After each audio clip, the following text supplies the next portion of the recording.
All right, we are back, huh? We're back at the 9 Club, everybody. Today, we have a very special returning guest. Mr. Chris Joslin is back with us. How are you, dude? I'm great. Those specials never get old. I'll tell you, man. I gotta just let you know. I appreciate that, man. But because you know what? Everybody's special that comes in here. You know what I mean? That's true. I've said it once. I've said it twice. I've said it 3 times. I got to keep it going now. Now that if I don't say it, how are you going to feel about that? You know? True. How do you determine the length of the wells? I don't know. I just feel it, you know? Flows, huh? Just flows, you know? Yeah. Like, how do you know when you're going to land a trick down, 20 stairs? You just go. You just do it, you know? Mm-hmm. When you're ready to end that, the confidence to end that word, just mm-hmm. Yeah, Well, dude, first of all, lot to unpack here, but congratulations on all the success, not only through the years, but especially towards the end of this last year, 2025. We got Trick of the Year. We got Thrasher Skater of the Year. So you did some Street League. I mean, it just like everything. Congrats on everything. Thank you. I appreciate that. Yes, dude. It was a wild year for sure. It was a wild year, wild end of a year, and like kind of a crazy I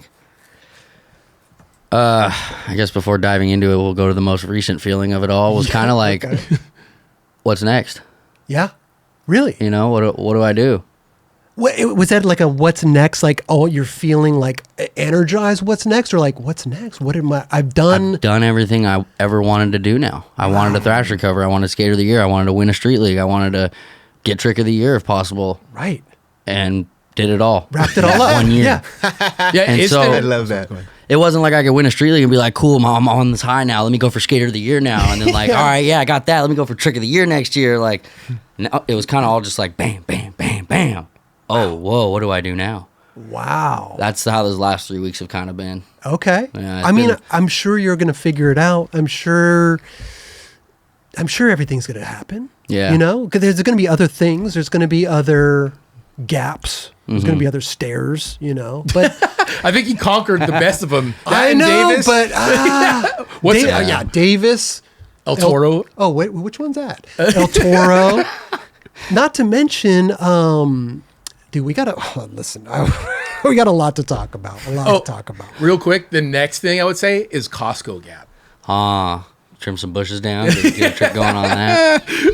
Sorry, I saw it the other day, and I was like, really Jocelyn could do something on this. But is that your goal, though? Is that your goal to do the biggest thing, or like what's a goal there? What's the feeling? No, not necessarily. I mean, the trick that would have to go down Costco Gap would just be like a lot more than what I think I can get myself into right now versus I was already in the 3 flip. You know what I mean? Like for 8 years that had been like haunting me. You know, you say your past haunts you. Well, mine was haunting me, dude, for sure. And I didn't even know it until just recently. But the Costco Gap, another thing with that is you got to go over a fence. And although I skate gaps, that's one thing that doesn't allow me to utilize my full bag of tricks. So therefore, I'd have to go with a specific trick that may not work on something of that caliber. Yeah. Whereas tray flip down El Toro was like, I can 3 flip something big, and I don't got to go over something. And I tried this 8 years ago, and it's been haunting me ever since. There was that in the back of my mind that like forced that back into it, and then that's how that kind of unfolded a bit. Okay. I'm trying to think what you would do down Costco Gap. Well, it's also like, it's so ridiculous that there's really nothing. I mean, you could backside flip, but still, doesn't that make you like think about how bad it would hurt? Yeah, that's way more impact than it is like momentum to carry your impact too. You know, like that's one thing with El Toro that I learned this time too, was that I had to go faster than you actually need to go. Like give yourself an extra push or two, you know, so that you have more momentum to carry you, because in the first one, there was so much impact that I just kind of crumbled. And when I went to stand up, I had no momentum carrying me forward. So it was all this up-down motion, which contributed to catapulting me off the board the first time around, too. It makes perfect sense. Right. Trajectory. Right. Yeah. Yeah. So to be honest with you, the next big one would be Walnut. That's one that's crossed my mind. Which one's Walnut? Exactly. That's the Okay. reason I don't think I'm going to go do it. Okay. No one cares. No one's going to look twice. Really? It's not El Toro. It's a Oh, is that the 22 one with the stair. huge rail? Exactly. Oh, yeah, So dude. it's known for the huge rail. It's 22 stairs, which in my mind, it's funny. Growing up, I was always like, at 14, I'm going to skate a 14 stair. 15, I'm going to skate a 15 stair. Now I'm 29. I'm thinking about a 22, which is kind of interesting. But like I said, it's like there's no real, like, I don't feel like that's going to have the impact. And like I just feel like El Toro was the skater's fairy tale. Yeah. It was the skater's fairy tale that, like, if anyone was going to do it, that's the one I wanted to do. You know what I mean? That, like, as it held that legacy. And the next one would probably be Lyon 25. Oh, yeah. But I feel like, to be honest with you, and like, I don't know, maybe this is just my way of thinking, but that's not my realm and that's not my area. And like, if it was, I'd probably consider it. But that's why El Toro also needed to be done by me, I felt like.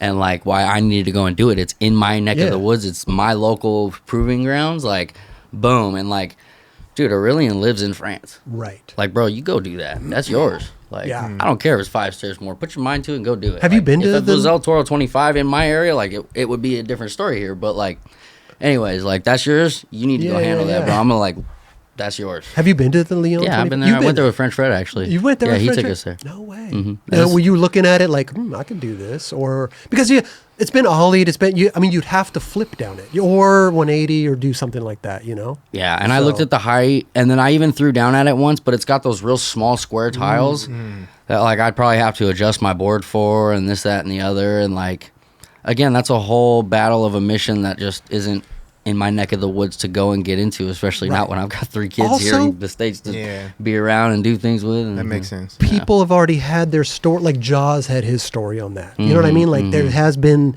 this story associated with that. Like if you just went to Lyon 25 and back 180'd it, it'd be like, oh my God, he back 180, but there's nothing, there's no relationship there. Right, what's the dude's name that back when he El Toro? Ryan Danitel. Oh, That's wow, my boy. But you heard their blank. You heard their blank for a minute there. I knew that it's been done, but I didn't know. Yeah, no, he did it good too. He did Hell it yeah. super good. Like, made it look like a 5-star himself. To be honest with you, he Right. did real good. Right. Yeah, dude. Yeah, he grew up in Laguna Hills or Laguna Sick. Hills area, so we all grew up skating together. The skate, but like, yeah, he never was like a big sponsor skateboarder, but he was like the local homie that was gnarly, and he back 180'd it. Yeah. So sick. So Yeah, super but you cool. could also set it up for, like you're saying, like with Walnut. You set it off. And Yeah, then true, if nobody true. can fucking step to it, then that's it. True. You know? Quay, is Walnut, is it the one that everybody has been skating the rail lately? It's the silver square rail? Silver Circle. Braden did the front blunt to tail break at the end of his last part. Front blunt and tail break. Figgy smithed it with like the bottom fisheye GoPro kind of angle and stay gold. Looked We all- talked about it on the show, Chris. It's so gnarly that like you only see a handful of people skate it. What, Like- you gotta bring Davey, if you could bring it up, dude. Braden Hoban's, what was it, the last part he had? front blunt. Yeah, He front front blunted it. Front blunt. Catalyst. What was it? The catalyst part. Catalyst. Braden It Hoban breaks his Catalyst. board like perfectly to like he could ride away. God, I gotta see this, man. I gotta see it, dude. You've seen it. Have I? Rou- I know I have. I gotta see it. again. Rowley skated it. What did he board slide at first? I think he was the board slide. Yeah. Even the board slide Oh. that's Hell nuts. yeah. Yeah. Board side still This knows. girl just board slid it actually. I heard about This that, actually. rail. Yeah, it's huge. Did you see his face right there? God damn. Yeah, that thing's gnarly. Wow. That's probably the look of, oh my God, I just did it and I rolled away with a broken tail. What's up? Oh, You here's couldn't even tell Let me until ask you're you- looking like really. Okay, here's a question for you. Here's a question. You riding away El Toro with the broken tail, does that feel just as good as riding away with no broken board? Oh man, I don't know. I think they have their perks. One feels more satisfying and the other one feels more like a beast. Like broken tail roll away is just like, damn, like not only did I land that, but this board couldn't even handle it and I still made it like through it, you know? And then, I don't know, you just kind of get like honestly a bit of an ego boost when the tail breaks, you still roll away. But are you going to try it again? Hell Or no. no. No, Okay. fakey Tail big flip, tail break, 7 block, Barcelona. Oh, that yeah. was used in album. Okay. We okay. used that in album. talking about. Okay. Yep. These are Straight the up. questions I'm glad you can answer for me. Okay, what were we just talking about? Oh, the back 180 down El Toro, right? right, Yeah, right, yeah, right, yeah. right. Yeah, you're right Okay. though. I could be the one to like go set it off, be the first to flip the board down or something. Nobody's El Toro- flipped down it.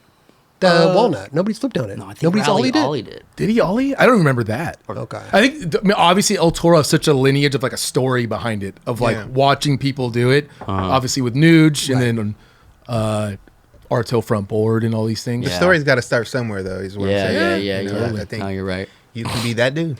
Are we going to just get into this El Toro thing, or do we need to like go back to like the beginning of the year and end of last year and like what led up to this El Toro thing, or what are you feeling like? Pass me an H2O. Yeah.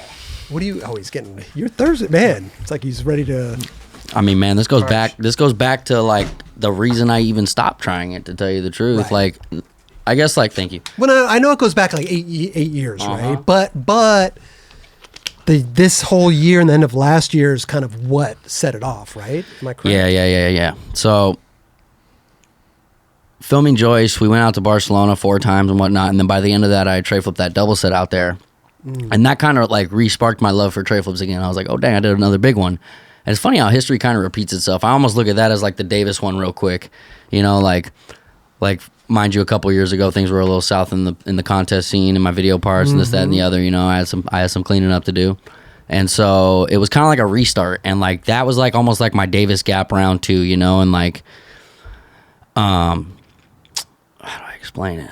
So like that was like my Davis Gap round 2, right? And then like in hindsight, back in the day after Davis Gap, I went for El Toro next. And so after this one, it kind of put it back into my mind of like, all right, I can tray flip something big again, you know? And then also filming Joyce, like I wasn't really like working out, doing this, that, and the other, taking great shape of my body. Like I was doing a lot better than I had and whatnot, but I hadn't really dove into the health and fitness of it yet and whatnot. So the tray flip with the mindset and physicalities that I had led me to believe that, all right, like I'm going to like hit, like my girl's been running 3 miles every day at the time, this and that. I was like, I'm going to go to the gym with her every day now and like just start doing that, and started to see a little progress and just feeling better, and like depression was starting to, you know, subside a little, and like life's issues seemed to get smaller, you know, because you're just a little more focused on positive things and you're doing better. And so that started spiraling into like I would go to PT and like I would learn workouts there and start like writing it down in my notebook, or I would film the dudes doing it, so when I went home I'd know what to do. And then next thing you know, I just kind of inherited all their physical training aspects and all that, and was working out for about a year straight. And then like won street league, the triple set contest, so there's the confidence booster there. Then go to Portland for the Rockstar Open, and while I'm there I was like, I guess I was warming up for the best trick contest, and like I'd gotten myself into like such a shape, I guess, that tray flipping the gap, warming up, I was able to slow the board down in my visual. Like how MMA fighters or whatnot, when they're fighting, they don't see the fight the way we see it. We see the punches real quick, but apparently they see it like when their adrenaline's rushing real slow. And that's how I saw my 3 flip. And I was like, whoa, like I need to capitalize on this, right? Like, so Portland Open, that's when that happened. The whole visualizing of like, whoa, I can slow this board down in the air, like, or at least mentally I think I can. And maybe that's the benefit from the CMOS and whatnot, but I don't know. Call it what you want to call it. But all these things are now leading me to this position where I'm able to manipulate the board in my mind in the air. I don't know. It would just felt crazy. And 3 flips were just so easy. It was like 3 in a row, not a problem. Easy. All right. Like these are locked in. I need to capitalize on this now. Like, Really? Okay. Like, all right. Like the next week was August 24th, which is 824. Okay. Which my phone number right now is.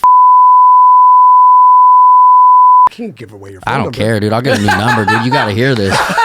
Like, you got to hear Kobe. this, bro. That's Kobe, too. Kobe, MJ, right? Yeah. And so, mind you, this is like, I'm thinking Davis Gaps chapter 2 and this and that. And my phone number growing up was 562-420-6976. No, it wasn't. I swear to God, my grandmother's house phone number growing up was 562-420-6976. Projected my like childhood. I love to smoke and yeah. Phone numbers are a trip to me, bro. So this phone numbers work. So this phone number. Yeah. Now the 824 numbers kind of follow me around, right? And then my buddy sends me this thing about spirituality and how a spiritual number is 824 about people watching over you. And my grandma watching over me lately, it was just all aligning. And then I got home from Portland and was like, what is this coming week? It's the 8th month. What is this coming weekend? The date, the 24th on Sunday. Damn. I was like, ain't no way, dude. Oh, we're doing this. All right. So I called up or like started like making arrangements. I was like, hey, I'm going this weekend, like the 24th of August. We're going. I'm doing it. It's happening. Like I knew it. It was all aligned now, and it was happening, and I had to go do it. Like there was, and then I even make matters even better. When I got home from Portland, I had thrown my board out to the crowd. So when I realized all this, I didn't even have skatable trucks, but I had a few completes that I like set aside because they just gotten beat up or whatnot. So rolled a couple down the sidewalk and was like, these are skatable. I'm putting a board on them and I'm putting wheels on them and I'm doing it. Here we go. So that was Monday. Went to Anaheim Wednesday night. Started 3-flipping the double set and the bump to flat while looking at the camera because I was like, if I'm going to do this, I got to trust my instincts, right? I can't. I got to trust my instincts. So I go to Anaheim with my buddy Matt and he's filming me and I'm like, I'm watching you. 3-flip the double set. I don't roll away from too many of these, or any, if I'm being honest, but I stuck every one of them and without looking at my board. Tray flipping the double set, and I was like, all right, I trust my instincts. Now I need to go and tray flip off some lumpy ground because I know the takeoff to El Toro is going to have those waves because of the ground being redone, right? Okay. So I go to El Dorado Thursday night, and I go and I 3-flip off the quarter pipe there because there's real wavy ground at the top. I'm like, all right, I got the waves handled now. So I got the waves, I got the instincts, it's all dialed. All I got to do is go do it now. Wow. And that's how that went. Simple as that. Oh, it was, dude. And this is why I say it's like I was possessed because all these things aligning. It's like you had to be there in my mind. Yeah. It was crazy. No, but it was all making sense to you at that time, so that's why you visualized it and made it happen. Yeah, man. That's fucking bananas. Yeah. But the numbers alone set it off. The numbers alone, like the numbers set it off. My chick getting me in the gym, working out, Right. getting like it all was just the last 2 years was just like from 0 to 100. I mean, listen, if you weren't working out and you're in the incredible shape you're in now, do you think you could have done it? I was going to manifest it one way or another because 2 years ago I told you take everything away from a billionaire in 5 years he'll have it all back. And here we are 2 years into it and I've got more than what I had before. There you go. Amazing. Because like I've never listened. I mean, like you came on the show 7 years ago. It was probably 8 years ago that you tried the El Toro. You showed us the clip here. Everybody after that saw the clip. Shrimp Daddy made a clip of you actually making it. It was incredible what he does on the computer. But and then like, you know, in your mind, like I think the skateboarding was divided right there. It was like some people were like saying that was a make, and some people were saying it wasn't a make. Of course you were like that wasn't a make. You didn't feel the feeling that you wanted to feel rolling away from that. So that had always been there. Always. But I was able to differentiate my diehard fans from that. Oh yeah. I was like, the ones that say that counted are my diehard fans for sure. Right. The ones that don't are low-key got a chip on their shoulder. Well, I'm sorry. I didn't think it counted though, dude. No, but that's a different story. I did. I'm sorry. But you're a legitimate figure in the skate world. I'm talking fans. Okay. Like the fan base. Yeah. You're Chris Roberts at the same time. We share the first name, but you know. Yeah. I don't know. I just like we know as skaters how that didn't feels. Count. You're right. Man. You're right. I But didn't count it either. Feel? Yeah, you weren't telling people that you did it though, obviously. So you didn't even want to release the footage, dude. You kept it quiet for so long. Yeah, I know. Okay. I was actually at Shex's house when I put it up on the gram too. Oh, you yeah? Yeah. Oh, because I was just like, dude, I'm never going back. And he's like, just throw it up then. And I was like, all right. Buddy. In your mind, you had already said no. Going back to what I was going to say though, is like I don't think I've seen somebody in skateboarding go from 8 years of trying a trick as gnarly as El Toro is to then 8 years later being in the best shape of their life and aged 8 years going back and doing it. That to me was phenomenal. It was like a fairy tale ending. Not ending in your career, but just a fairy tale ending of that chapter. Right. 1000%. I'd never seen anything like that before. And that's why I believe Skater of the Year was upon us. The way that it was released also, it was the cover. We hadn't seen anything like... Everything makes it on the gram first or a video part first. And then it's the magazine. The magazines come second now.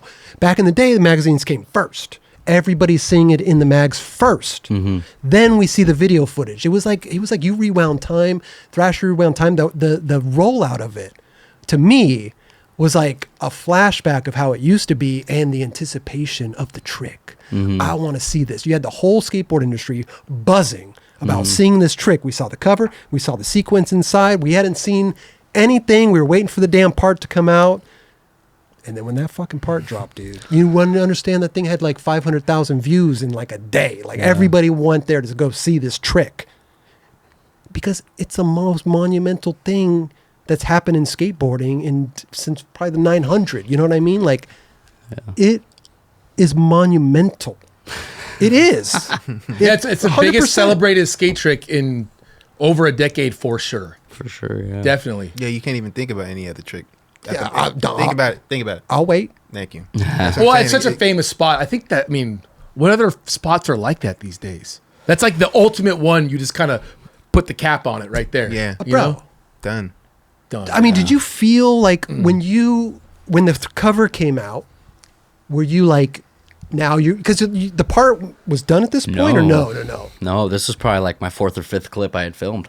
That's the other reason it took so long to come out. Whoa. What do you mean come out? Okay, the part came out like 3 months later. Yeah, What do you and mean I so broke my long? foot in the middle of it, or broke a toe in the middle of it. Well, But you filmed yeah. that part in that little time? Yeah, I had the nollie flip back tail on the rail. I had tray flip El Toro, and I had like 3 other clips. I think I had That's like a handful of amazing clips. to have that already in the bag. Like, that's fucking nuts. That was the thing, though. I had the ender, so I was like, I literally just need filler now. And then I was like, all right. A filler. Wallenberg's filler. Yeah, well, that was one I also had been waiting to do because I wanted to do that a long time ago too, to be honest with you, but I held off on it because I had heard somebody trying it. Oh. And lo and behold, this was when I did Ghetto Bird and Inward Heel. He was there trying big flip with me. It was Herman Steen. Okay. And so fast forward to now, I had heard he hadn't been back in years, and everyone's battling the switch tray right now, apparently. So I was like, I'm going to swoop in and get my big flip. back again, you know what I'm saying? Herman Steen, great skater. Yeah, exactly. Great skater. Definitely. But I remember watching him try it too, and same thing with him. He didn't tighten up his trucks at all, so his board was flipping haywire. And so that's one thing I've learned as of late with these speeds is whatnot. You got to tighten also, up trucks. let me tell you something. Like I skate my trucks semi-loose. You mess with my trucks, my whole flip game is off. Everything's off, and now you're adjusting your trucks per spot. Like, that doesn't mess you up at all. Nah, because the momentum with the speed differentiates it. So, like, if you're rolling, let's say, call it 5 miles an hour, 10 miles an hour, and your trucks feel like the way you want them. Sure. You going 25 miles an hour, you have to tighten them to get them to where you want them. You're gonna get a little speed wobble. Exactly. Right? So to get to where you want them comfortable, that's what you do. But you don't necessarily tighten it down to where it's any different of a feel. How many tries was this? Man, I thought it was like 30, but they had a bingo card going. And the bingo card only had 10 slots on it. And they said I went like 2 or 3 tries past the bingo card. 12, Okay. 13 tries. Good. That's crazy. So 12 or 13 dude. tries. I mean, that was. Was that you were skating by yourself that day? No, Josh Douglas drove up the night before and tried some front heels with me. Ooh. Hell yeah. He threw out some front heels. Hope he doesn't. Oh, that's him right there in the back, I think. Okay. That's him waiting to come up the ramp, I want to say. Is it weird skating the ramp to the spot? Is it weird? I don't know, no different. I wasn't around back in the day. Yeah, I mean, I don't think as much stuff could go down as you Yeah. had to push to it. Or I mean- bomb the hill. Yeah, I was gonna say like that ramp we were saying, Chris, is that like it sets you up perfectly for that thing? It does, and I think Yeah. this time I had to almost like slow myself down a bit because if you remember the Ghetto Bird and Inward Heel, I went like a whole block past it. Yeah. That I've watched that clip a few times since, and I'm like, I went way too fast for those. Yeah, but which- that's exciting though. To a viewer, that's like, look how far he, Yeah. look how far he cleared it. You know, Yeah, the Inward Heel and Ghetto Bird one was funny. You remember the missed the Ghetto Bird? dude, look at this, bro. Did this happen quicker than the other 2 tricks? Put together, maybe. But the Ghetto Bird was 3rd try the first time. And that's why the filmer like missed it, because I didn't expect to do it 3rd try, to be honest with you. But the confidence was a little high because at the start of the trip, someone ended up like loading up the van with I think it was Dan Z or somebody gave us like a couple cases of Lagunitas, and so yeah, we were like, it was like the first Etnies trips, back in the day. That is so crazy, man. And this was another trick that kind of just popped up in the mag. I think it popped up in the mag before the video part came out too. Yeah, the sequence. So this was going back to like the El Toro cover and everything. Did you feel like you were trying to film for the video part that 3 months? Did you want that thing to come out in the video? Like, did you want people to see it? Because the Thrasher's already come out. Everybody's talking about it. Did that put more pressure on you? Yeah, not to mention it got leaked a little bit. What? Someone's I wonder. iPhone angle got out on TikTok or something random for a couple that's some days. bullshit. And I was like, damn, like, no way. Wow. Yeah, we Who traced the it back to Colin's phone, but Colin gave it to me, and I sent it to someone I trusted, and someone Okay. else probably did the same. And like, Really? you think you trust someone. and Well, I didn't see it. Yeah, I know. So No, and as soon as it went up, I got so many people out there that were like sending it to me right away. That were like, "Yo, get this, flag it." Yeah. As soon as we saw one, we just had everyone that we knew flagging them and keeping it down best we could. And it was blurry and bad quality and whatnot. But just the dude even was like in the video saying like, "Hey, I came across this video and I think it'd be funny to post it." And it's like, it wasn't funny. Yeah, dude. you gotta at be all. a complete Daryl. moron. You know. The funny thing is, in today, everyone's got a phone and everyone's got access to to going viral, so they all want their shot at that, and they'll do it at any cost. They don't give a shit. Okay, so besides it getting leaked a little bit on TikTok, it was still like, I need to get this out. I need to get this video part done. Yep. I need to get this thing out. Yep. Because the months go by, boom, boom, boom. Not to mention, I had the cover now lined up that they gave me, and so I'm like, okay, well, that's kind of a solidification in the SOTY run. Like, if you get a cover and you're still on fire and you keep going, you put out a part, like, there you have it. You've got, like, your best shot you're going to have, especially because getting a cover for me doesn't seem that easy. It took me Trey flipping El Toro to get one. Here's the... Wait, is that your first cover? My first cover. Thrasher. First Thrasher cover. Yeah, first Thrasher cover. Wait, did you have a 9-clip sticker on the bottom? No. Okay. $20, you know? Photos that still... Listen. Wait, so you... I didn't even think That's about your that. first cover? Yeah, first cover. I had a transworld frontside flip back in the day off like a hubba in Osaka. But Thrasher. You're talking about Thrasher. First Thrasher cover, yep. Okay. But so wait, you did Trey Football Toro, and did that spark you to get that part, literally film a part within that 3 months before the end of the year? Yeah, because I had the nollie flip back tail on a handrail already in the bag too, so I was like, bro, this is gonna be in my mind one of my best parts. Ain't no way. I've never nollie flip back tail a handrail before, and I had that, and then the Trey flip on El Toro, and I had like a couple other things that I was really juiced on, and so I was like, I need to finish this because it's a pretty well. Oh, the nollie back 3 heel and Burnside too, I'd already had. So I was like, I got a transition clip, I got a rail clip, I got El Toro, I just need to finish this, like. And then lo and behold, like I did the big flip on Wallenberg, so I'm at 6 clips, right? And then I go to this 4 block in SF the same day, thinking like I'm gonna nollie heel this, all right? Stick it second try, third try, get a hairball pop, and fracture my toe next to my big toe. Ouch. And so for 6 to 8 weeks, dude's like, you're gonna be off for 6 to 8 weeks, and sure enough, by the 7th week, I was able to like start skating ledges again, and so that's when we went and filmed that line with the switch tail to nollie heel back tail with my son. Yeah. And so that's why I had to film that ledge line. Because I didn't really want to film ledge lines, but with a broken toe, that was kind of all I could do. I love it. I like that you did that. Yeah, no, I did too. And so now I've got a rail, a transition, a stair, a ledge line. Oh, this is all coming together. Great. All right, now let's really just finish it up. I've got like a school over here. I can go up this curb, down this 11, ocean view, and this, that, and the other. And so, yeah, we ended up just wrapping it up. You had mentioned like when you got the cover, you got the cover. It's a SOTY kind of run. At the beginning of the year, were you even thinking SOTY in the video parts that were you dropped a video? When did you start to think, oh, SOTY? And then, mind you, the broken toe thing didn't heal up until like just before Thanksgiving. So I'm now thinking like I've got 6 tricks in less than a month to finish this part. I don't even think I'm getting it anymore. It's done. Like I finish a part in a month. Like, yeah, I used to be able to do that 8 years ago, but who knows if I can still do that now? And I guess lo and behold, I was. So. Obviously. And then not to mention, like, it helps with, like, filmers having double angles, because I'm still thinking, like, dude, I'm filming and I'm stacking clips, but I don't know if I got enough. And then, like, Alex was like, oh, don't worry, dude, we got multiple angles, we got this, that, and the other, and, like, he'd be editing, and I was still out filming, and so, like, it just all went to the very last second. Damn, that's so crazy. It was supposed to happen that way, bro. Yeah, I was trying to get one more banger for it, too, but oh, well, apparently we didn't need it. We'll save it for the next one. next video, dude. Yeah. Okay, so since we're talking about it, let's talk about it. Since we're talking about it, you know what I mean? Let's talk about it. Let's talk about it. Let me throw this up here real quick. This is probably the most shared clip I've seen in skateboarding in a long time. Like the way it was celebrated, like Chris was saying, was very awesome. 5 Look at tries? the look on my face right there. Was it 5 tries? That's a look on my face that I don't even want to see, and that's myself. Did you say, was it 5 tries? 6. It was 5, and then my son and daughter came up and gave me like a 5 and a hug, and Wow. did the next one. Amazing. But ironically, they didn't see. They hit the corner to like go to the parking lot, grab something out of the car with Colin's girl Jen. They were like going to grab a toy out of the car or something, God knows what. They're kids, they can't sit still, so it's totally understandable. But rolling up, I took 7 pushes, look off in the distance and saw my daughter hit the corner. And just like before I knew it had to pop. And so that could have been a contributing factor to why I blacked out as well. Because my mind literally wasn't even paying quite much attention to it. And so by the time I had to, like, I think right there as I'm looking up at that last push, if you go back, like take Let's go look. I take that last push, and that's why I look down kind of like staticky, like a little hesitant, because I'm like, oh shit, what's she doing way over there? Really? Yeah, I'm like, what is she doing way over there? Oh, I got a tray flip. Hold on. And then I like get back to my board. Yeah. I mean, if somebody's playing hacky sack in the distance, I can't do anything. I gotta like reset. No, those little disruptions like that really kind of almost like reset you, and like now you're even more locked in. 100%. By the way, you popped the shit out of it, and you didn't do a 20 stair. You did like a 25 stair, dude. Look at that thing. Look at that.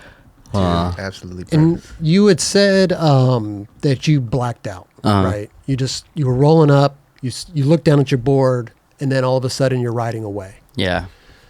Look down, like put my like feet into position, got my shoulders like squared off, because that's the one thing I've learned about tray flips lately is if you're, and this I blame tray flip lips for this, because when I was doing a bunch of tray flip lips in contests, you have to like open your shoulders for a tray flip lip because you have to tray flip and land this way.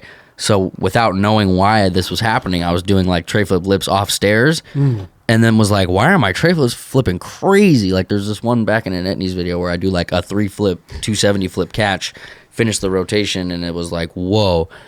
But anyways, this is something I realized with this is you got to like square your shoulders off with your board, and it helps the catch be really perfect, you know? Okay. And if you look at the landing of this one, it's the exact same landing, and the like axle takes me to the left a little, just like the very first one. But the difference, I want to say honestly, was I had indies on for this, and my core was a lot stronger. Did you not have indies on before? No, I had ventures the first time. Oh. That was a big old deal. Like I got back on indie after the second time. I actually called Jared Lucas, who's the Bones team manager, because I was on indie originally. I did the back to kickflip on Rincon with the indie tee on and whatnot, and like I was getting indies, and I was just like getting pro for Plan B, and was like, I'm never gonna get an indie truck. The only one that's got one of those is like Eric Costin. That's like impossible at the time, you know. And so I was like, I want a pro truck, so I left and got on Venture and tried this with Ventures. And then when the situation occurred, I called Jared and was like, hey Jared, can you ask Rhino if he'll let me back on independent? I'm sure Rhino was like, hell yeah. And then Jared asked Rhino, he was like, yeah, no problem. He sent me a box again. Amazing. And then been back on for the last 8 years. This is watching the landing too. It's like your face is like you don't even know what happened. Well, it seems so chill at the same time. Yeah, like dude. it's like something dramatic just happened, and you kind of just a blank stare. Yeah, I could probably contribute that to the ice baths. That shit like helps keep your mind pretty like calm under crazy situations. But then the best part. So good. And then the adrenaline came back. I fucking tray flipped Del Toro.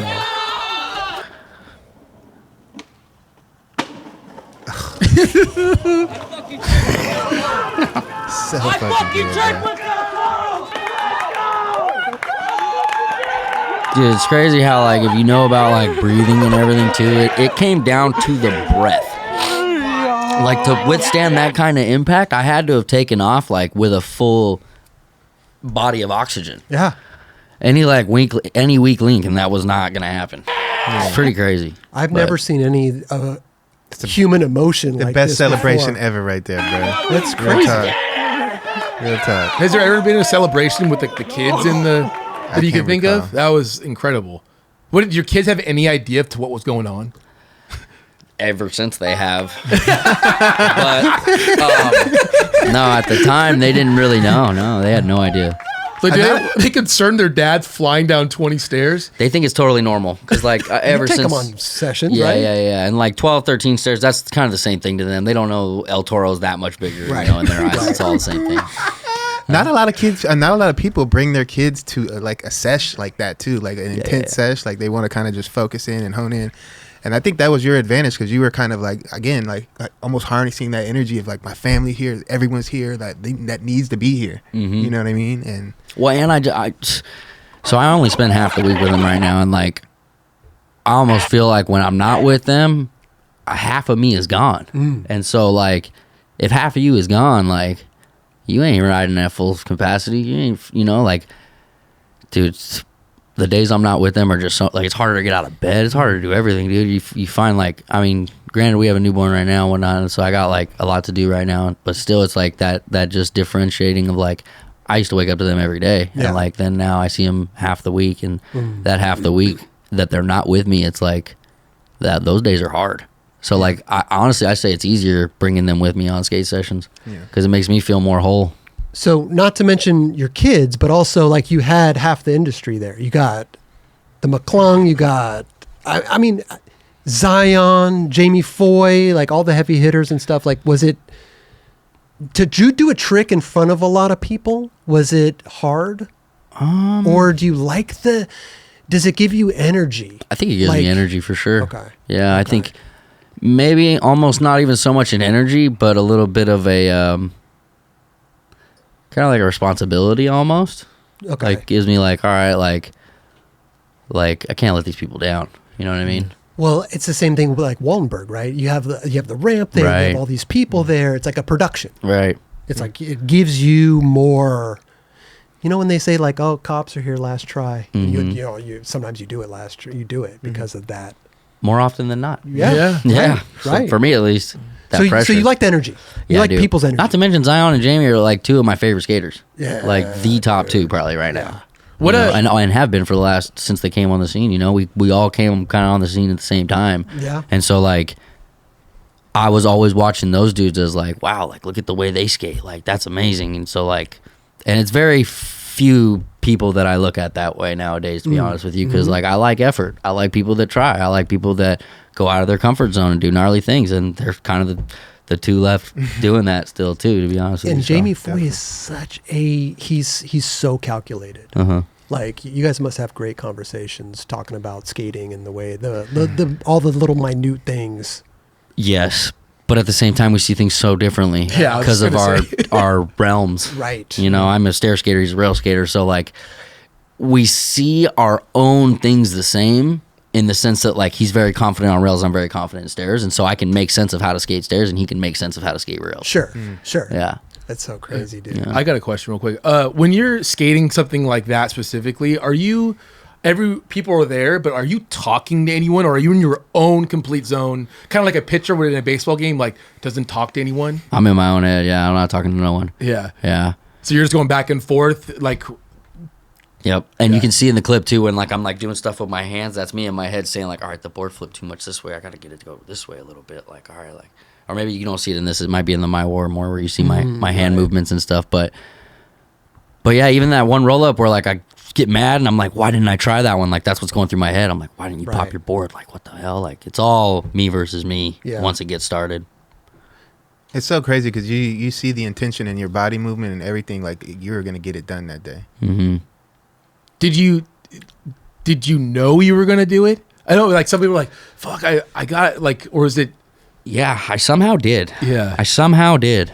It was, but I think also like that was one of the things I had been practicing a lot lately. Was you kind of got to be delusionally confident to the point where you believe something that's not true yet. You know, and I just saw this thing actually recently where an old method that they actually banned from the Olympics was that people used to train their minds as if they'd already lost.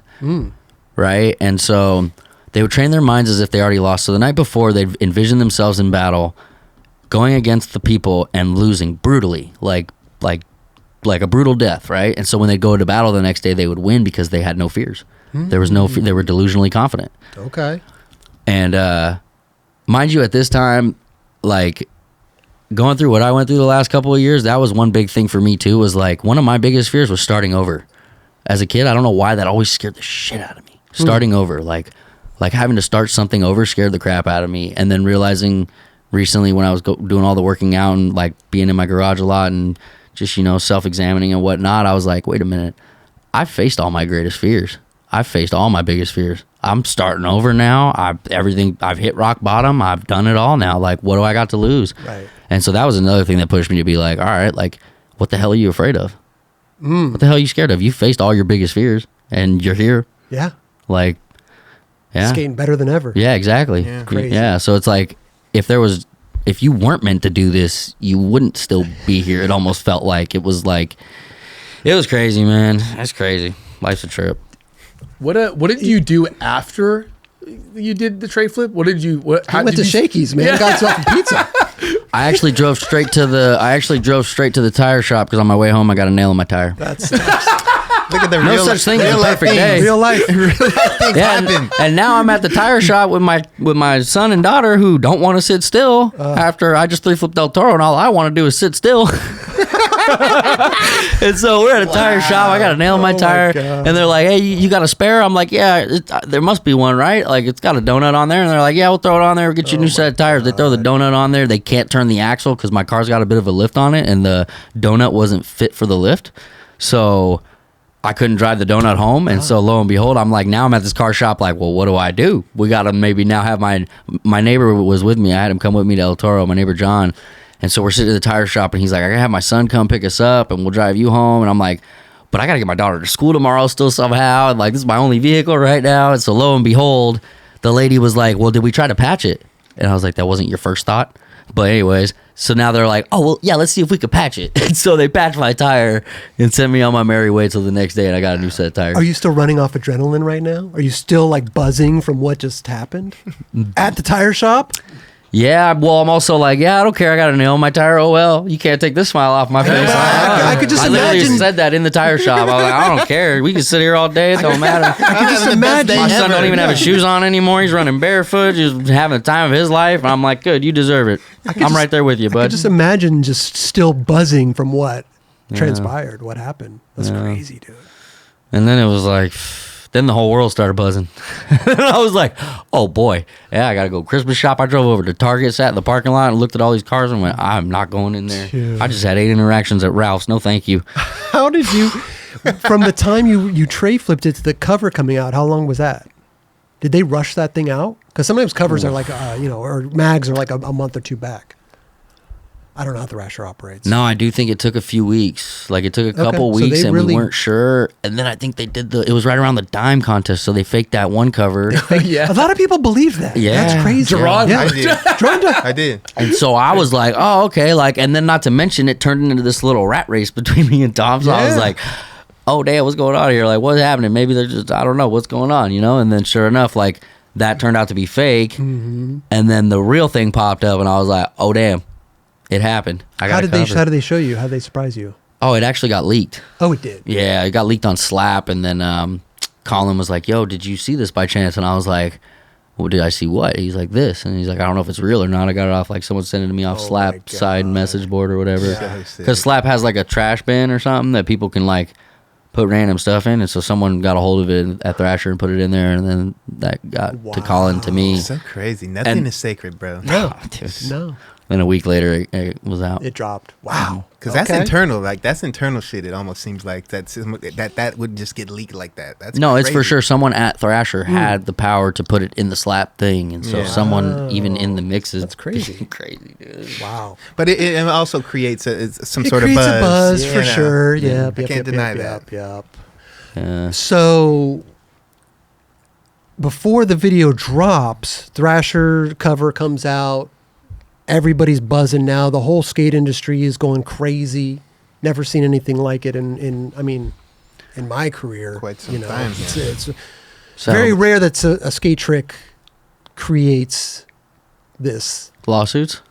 Well, that too. That's right. I was getting to that. I was getting to that because so the whole skate industry is buzzing, but then all of a sudden you're on your way out the door, and you got people at your door, right? With a badge on their hip saying, "Sit down. We got to talk to you." Open up a manila folder when there's the cover. I was like, hey, sit down, Liam. We got to talk to these people. We're on our way out the door to go get my daughter from school. It was like, I don't even know what he had a badge on his hip. Some lady with a manila folder. She opens it up, shows me the cover. I was like, you want me to sign that? No, I'm just kidding. I didn't say that. I wish I did, though. Someone said that after. I was like, I wish I was that witty at the time. But I was honestly tripping, bro. Like, dude had a badge on his hip, khaki slacks, and a button up. And I was like, you look like someone I don't want to be around right now. And then the chick was all hot and hostile, like pissed off and hostile. And I was like, what is happening right now? She's like, is this you? I was like, yeah. She's like, well, we have you on video doing this, that, and the other. I was like, no, you don't.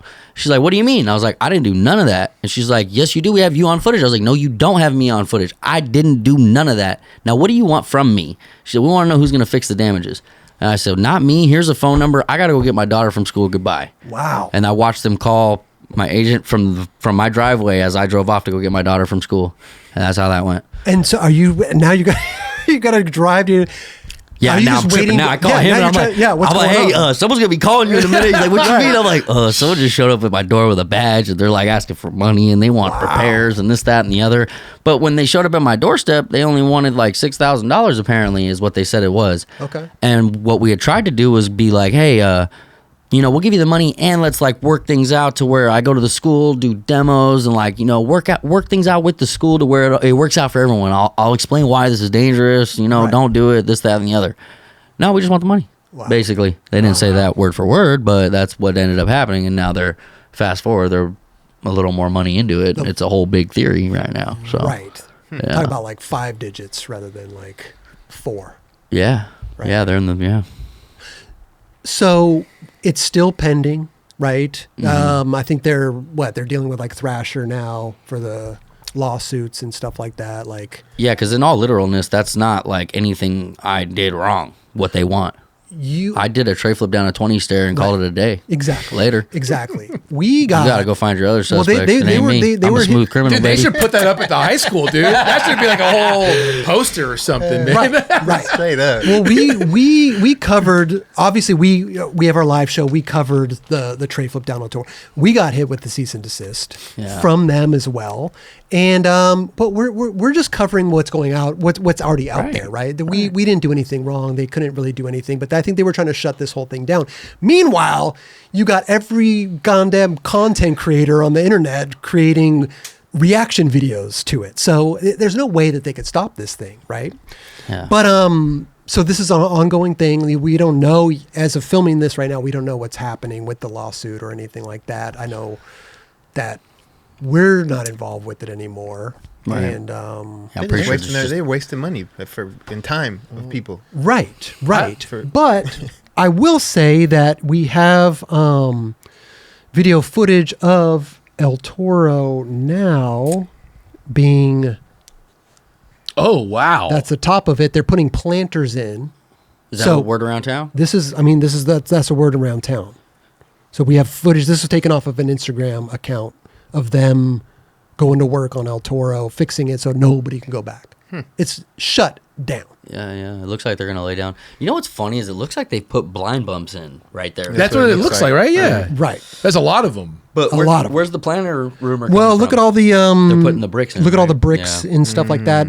They're obviously making it so you can't skate it anymore. Right. Right. So Which you is what were they thought they did the first time. right, but I guess they're doing it now. You know what's funny though, and just like with the timing of everything and the way it all went down, like it just adds to the fairy tale of it, man. Yeah. Like No, for doubt. sure. For sure. I'm just surprised I it hope- finally happened. Like this one instance where we've seen skateboarding on covers, and this is the first time I've ever heard of this happening.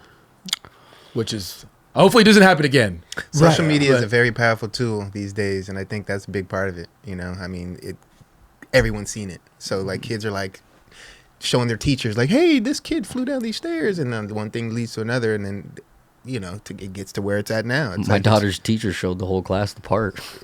there you go. Because my daughter was talking about it so much. Yeah. Because once there was a title to it, like the fact that I tray flipped Del Toro, my daughter ends up telling her whole class, my dad tray flipped Del Toro. And so her teacher, I guess, has a son that does like rock music, but skates kind of and whatnot. Like they did like a concert at a skate park the other day. And so she's kind of in the mix and understands it a little bit. And so she shows the part and she's telling me about it. I'm like, you might want to mute me at the end. She's like, oh, don't worry. I watched it beforehand just to make sure. And I already know what to do. But the whole time she's talking to me about it, she's smiling. She's all hyped. She's like telling me like, hey, if like maybe one day if you're free, you can like come to one of his concerts or this and that. Like, That'd I'm be like, amazing. yeah, it's crazy how much it like even intertwined me now with like my kids' teachers. Like, I mean, like, why crazy not what turn it this did. into like a success story with the schools? And like, Truly. I mean, like you were there showing, like your kids were there. You were showing them like what can be done. Like what, like you said it better than I can say it in the video that you guys did. But like you actually showed your children what perseverance the human is body's like, you know? capable of, yeah. For sure. I mean, it's incredible. it's capable of a lot. It's like capable of a lot. But like you said, like, you can go to schools and talk and like, there's so many things that you could do with it, right? Don't turn it into a negative. But I will say that El Toro's been a figure in the skateboarding industry for goddamn since what? Who was the first person? Heath Kirchart, first person to do the rail, and then Don, the Nuge, ollied it. Mm-hmm. So it's been, of all things, why wasn't the white van driven down the stairs a big deal? Because back then, who can get a hold of that video back then, right? Now maybe that's coming out now, but like, if you would have saw that, like again, probably now on social media, it wouldn't even. It would still be a big deal for sure. Yeah, statute of limitations, 1000%. But back then, we didn't have social media. That's a big part of it. You know what I mean? There's only so many people that saw that video. Right. You know what I'm saying? Like especially within the skate industry. Yeah, like what school boards are getting like birdhouse videos or covers of Thrasher? Like they don't know what the hell's going on. Back then, there were not even like cameras. Yeah. You know. Yeah, not to mention identifying the face through the windshields would probably be a lot harder with the quality back then and stuff. But I don't know. We don't want to throw anybody else on the bus because of everything right now. But like, what our point is like this is a monumental set of stairs in skateboarding history, you know, and what you did was crazy, man. It was monumental. Like I said before, man, it was like a fairy tale ending, dude. So couldn't have ended any better with that set of stairs, and the whole story, man, is unbelievable, bro. Thank you. Unbelievable. It feels like yesterday we were sitting here watching the clip. Roger's like, "That's a make. That's a make," and you're like, no, man. Well, I think we always wanted to be. We wanted it to be a make because just like thought the spot was gone. Well, that and like, I think everyone like we were saying earlier, it's like that fact of like everyone wanted to celebrate that when it almost happened. You know what I mean? Like the celebration was so the big. cheerlead aspect, and I think people would have known or like kind of knew what it would have transpired to be, and they wanted that without getting it. It's kind of like another quote I use right now. Is like everyone wants to do the bare minimum, but get the most out of it, right? So like, of course, today's society was willing to count that because that's kind of what it is. You know, people are wanting to do the bare minimum and get the most out of it. You know, and unfortunately, that just was never my mindset. So, do you have that board? Like, do you have that board framed or something? The one I landed it on now, yeah. Yeah? Some kid actually just DM'd me after I landed it and said, "Hey, this is the board you had tried it on the first time," because there were some kids there the first time. What? And I one of the completes that had the bent trucks on it, I must have left behind, and he took. And he's like, "Hey, I have this if you want it back," but I don't want it back. I want him to have it. I think it's cooler that he's got it. I love and that. I have the one I did it on. Yeah. With the shoes I did it on, and and the shirt still and everything. Yeah, hold on to all that. Yeah, Sure. I probably got the whole outfit. When that first time it went, and then like Shrimp Daddy made the edit of you landing it and everything like that. What were you thinking when that comes out? It was bittersweet. Yeah? Yeah, it was bittersweet because then no one really knew the reality of it. Then I had people like, "You did it," and then like they actually thought I did because of that video. It looked good. So it looked good. So there's probably some people out there right now thinking like, "Wait, he did it again?" Because like that first one that they saw was actually Shrimp Daddy's one. Yeah. And then then it turned into like a little YouTube series for a minute there after I landed it. And shit was getting a little crazy, and I was like, I made an appearance in there. I was yeah. I was like, God damn, Shrimp Daddy. Yeah, that was trippy. I think he's just having fun. He's having fun with it. But you know, like I said, dude, like this has been something that skateboarding almost needed. Like skateboarding needed something to like celebrate, you know, because everybody's doing crazy shit, but nothing that big, nothing that means something. And when's the last time, if I'm not mistaken, there may be one, but I can't quite remember, unless it was like a very beautiful stair set. When's the last time that like a stair set got a cover? It's usually got to be a really cool looking spot, a very unique spot, or a big 35 stair handrail or something, you know, of that nature, or a hill bomb or a unique ollie or something random. Right. I haven't seen like a decent like 17, 18 like back in the day Thrasher cover in quite a long time either. And so like a Reynolds frontside flip type thing? Right. And so when I got that cover and was looking at my tray flip, that was also another kind of feeling I got, was like a bit of nostalgic to it, of like, to your point, how we made people wait and this and that was like the era I came from. It also felt nice to see my era back on the cover in a way. You know what I'm saying? Because, dude, we're in the era of slappies and don't try. I'm sorry, but we are. No one wants to try right now. Hey, slappies are fun, man. You know, at a time and place they are, you're right. But as a pro skateboarder, if that's your bread and butter, like, you're not a pro skater, dude. I'm sorry. Shit, bro. Like, what the hell, homie? My kids can go do that. Like, chill. No, I mean, you got a strong point, because if we revert back to, like, let's say the early 90s, like early 2000s, like, bro, nobody was doing that shit. Yeah. I'm being dead ass honest, but like we are at a time in skateboarding, like everything is accepted. Yeah. And it's kind of it doesn't say necessarily it hurts, but like, dude, you can't just be going pro for doing slappies. I'm just being honest. Yeah. You know, and then we are in that time frame where you can kind of just look cool and go pro. Well, to your point though, in the 90s, 2000s, there was a lot of innovation going on. There was a lot of like NBDs. There was a lot of innovation, which is kind of few and far between these days. I feel like everybody's just kind of doing the same thing, you know, or building on it. You're building on it for sure. And doing some crazy type for of sure. extra things. Don't get me wrong, and I respect all of that. I'm not saying that I don't, but I recognize what you're saying. Right. Because there's also the dudes that, like, to your point, will take it to the next level of slapping, and you'll see, like, I think his name's one of the dudes that I'm kind of familiar with, Sidewalk Surfer. Whereas, like, he's kind of more of like just a cruisies type skater, but his way of doing it is outside of the box thinking to where he tries. Right. It's low impact but high effort. Yeah. And so that's where, like, I'm at least like, all right, sick. Like, I like that. Like, I don't know, low effort, low impact, all of that is just like, all right, dude. Come on, man. I don't know. I mean, you're a different breed, though. I am for sure. I mean, the first time, This is my opinion. the first time you came out in skateboarding, in the video, the Plan B video that dropped, it was like Bragg was keeping you a big secret, and all of a sudden your part dropped, and I was like, everybody was like, "What the fuck is this kid? Just hucking himself, doing all kinds of crazy shit." And I thought you were just a hucker. And then I saw you at Battle of the Barracks. I'm like, he got every flat ground trick known to man. Like he's got it all. Like you could do everything, and that was even more impressive to me than watching that video part that you dropped, that first Plan B video, because I was like, people don't even know that you got every flat ground trick. Like you are a well-rounded skateboarder, but you've only seen one part of it almost. You know? They wouldn't even know I had to learn the flat ground after. The flat ground came after the jumping. Yeah, for sure, because my legs couldn't pop. Remember, I had to learn all my tricks. I learned tray flips off stuff like this high. Picnic tables at my elementary school, I would do my tricks off of. Then I got to be like maybe 12, 13, and I was like keeping up with the dudes at Cerritos, because we would have Cerritos, like battle at Cerritos games of skate, like where we'd have like 30 people in a group when the Barracks was doing theirs. Yeah. So we would run those. Okay. And like finally I got enough pop and I'd be keeping up with them, and then I was like, oh, it's on now. And then it would be like to the point where I finally was beating all them. Then I went to Vans indoor at the block, and I was winning like the year's supply of shoes from flat ground skates there. Okay. And then it was a couple years later we ended up in the Barracks. Amazing. But yeah, flat ground was like a pretty strong suit of mine too for a little while there. I love that, dude.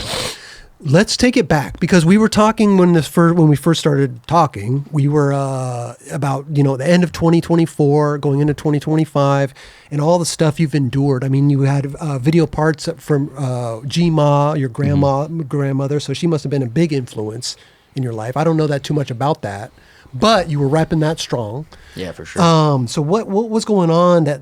Because we were leading up to El Toro, but El Toro took control of the conversation because we're all excited about it. But like, how did we get there? How did we get there? Like, you went through so much stuff. You were just talking about. You went through so much to finally reach this pinnacle moment of your life. Yeah. So like in 2023, my grandma was diagnosed with stage 4 cancer. Jeez. And then in between my birthday and my wedding anniversary, I had every man's worst nightmare happen to him. So my grandma's got cancer, and then I go through that. And so I'm getting divorced, grandma's dying, life is crumbling for a good year. I'm just like, self-pity, poor me, boo-hoo, all the emotions, and I guess I'll correlate this a bit to like, I didn't have a dad, right? So like a lot of times in life, you kind of lean on people like that in these times in your life. And so for me, every time in life where like I had to kind of get through something like this, it was just lean on myself. So that's what I did. I leaned on myself. I didn't go to therapy. I just thought like, oh, boo-hoo, poor me, and wallowed in self-pity for a little while. And then eventually everyone gets a little sick of that. And so pulled myself out of that. Again, didn't go to therapy. I just, cold turkeyed it and whatnot, and was like, I'm going to, get my life back on track. Start doing things right again, and there were some things that led me to that I'll probably talk about a little later on in life. Okay. That I don't want certain people to hear about right now.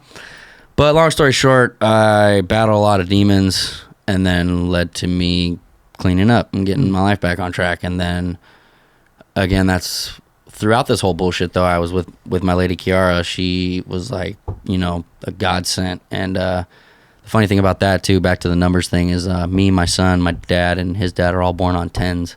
My daughter, London, is born on the 24th. Kiara's born on the 24th, and Kiara's mom's born on the 24th. Oh, wow. So as if numbers don't align in my life enough, that happens. She's from Illinois, where my grandmother's from.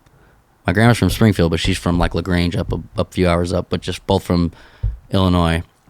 And then so we're together, and then she's just putting up with my bullshit for those 9 months or whatever. And then sure enough, I get sober, and like she's already like eating healthy and working out and running and whatnot. And so she's like, all right, I'm gonna look to you and start going with you, and I'll take on your like route of like eating and doing this. And like she kind of like helped me pull myself out of it a bit. And like, was drinking taking control?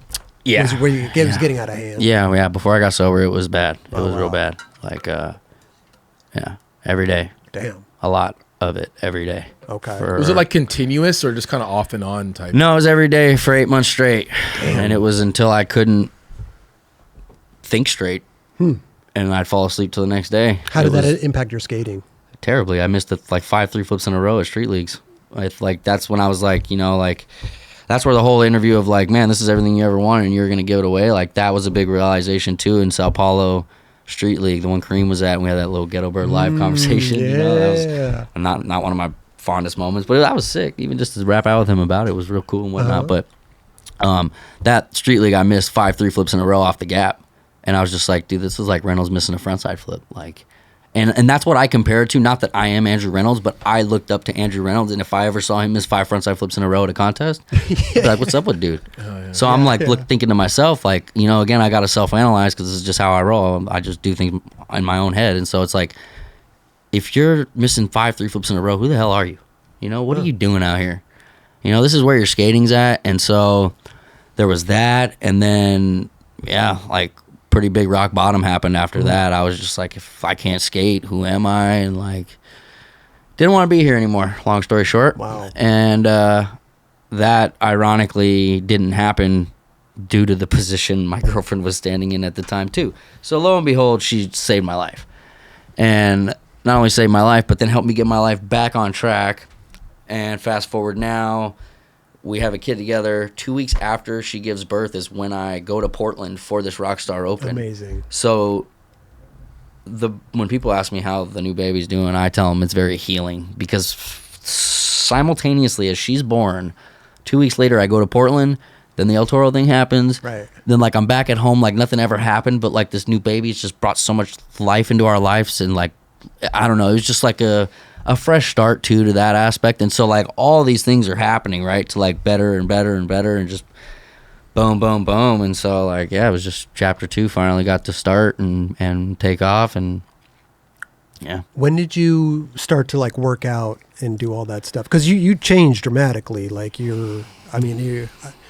don't know, about 7-8 years ago, I don't know if you were wearing a sleeveless shirt. No, definitely not. Definitely not. But when did that all happen? A little bit of like, with the sobriety thing, I took it on a bit. And then also like, I started feeling really good recently with like supplementations, like fish oils and collagens and stuff like that. And, I did a lot of damage to my body. So I was like, I got to fix this damage now. I got to fix 8 months of damage, quick, or this ain't going to happen. Cause mind you, getting sober is one thing, but you don't just get sober and go back to who you were. You get sober and you kind of got to start over. Right. And so this is where I was like, fuck, like I'm starting over. I faced all my fears, and now here I am, and like, all right, we're starting over. And so that was when like, all right, like work out, do the supplements, and you're feeling good. You're this, that, and the other. But then it was like, all right, now when we were having our new baby, I got this new house, because we can't live in an apartment no more. We gotta get back into a house, right? Mm-hmm. I move into this house, and something triggered me a little bit about being a kid buying my first house at 19, I think, and being the kid in the neighborhood that everyone kind of just thought like, oh, look at this little kid, he just bought a house.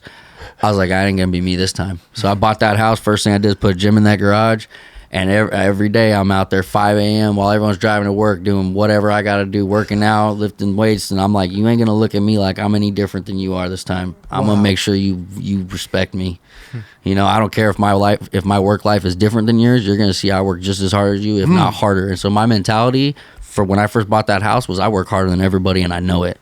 And I was so confident in that it became true. Damn.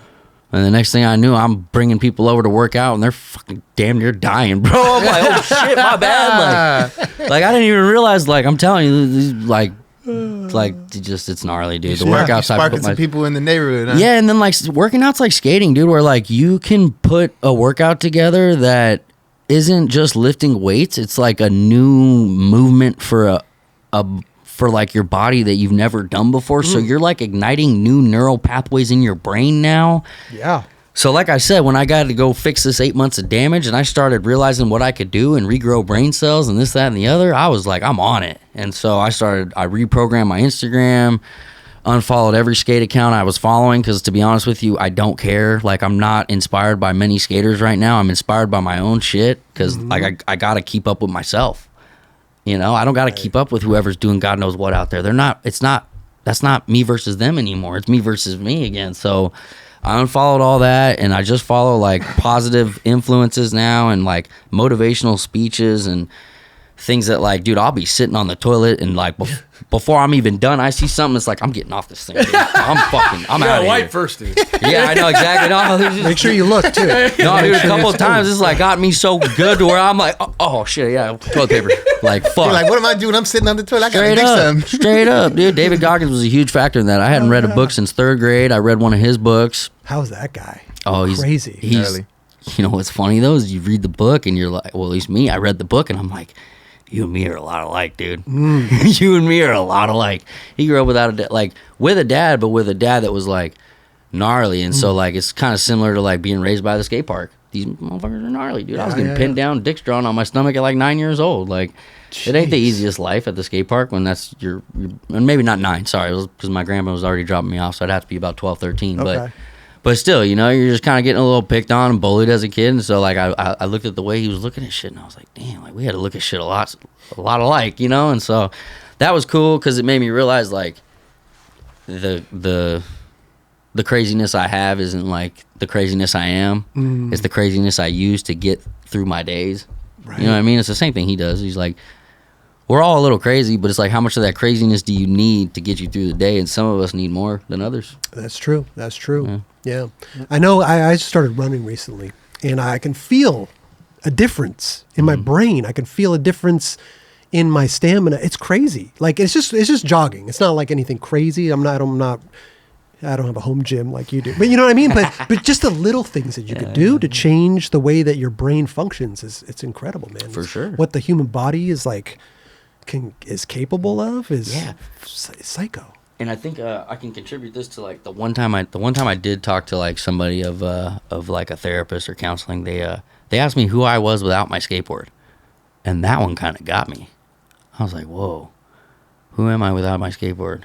And so that was kind of another contributing aspect to like, all right, like, so when I put this home gym in, I also like went to Home Depot and started getting like stuff to hang up on the wall. I was like, I'm going to drill into this wall. I'm going to learn how to hang a TV. I'm going to do, not to mention I called my brother up to come help me do it, and he left me hanging for like 2 months. It was kind of a bird kick, like mother bird kicks you out the nest type deal. Yeah. I hit him up to hang my TV, and it was like 2 weeks went by and he wasn't coming over, and I was like, bro, I'm going to hang this thing my damn self.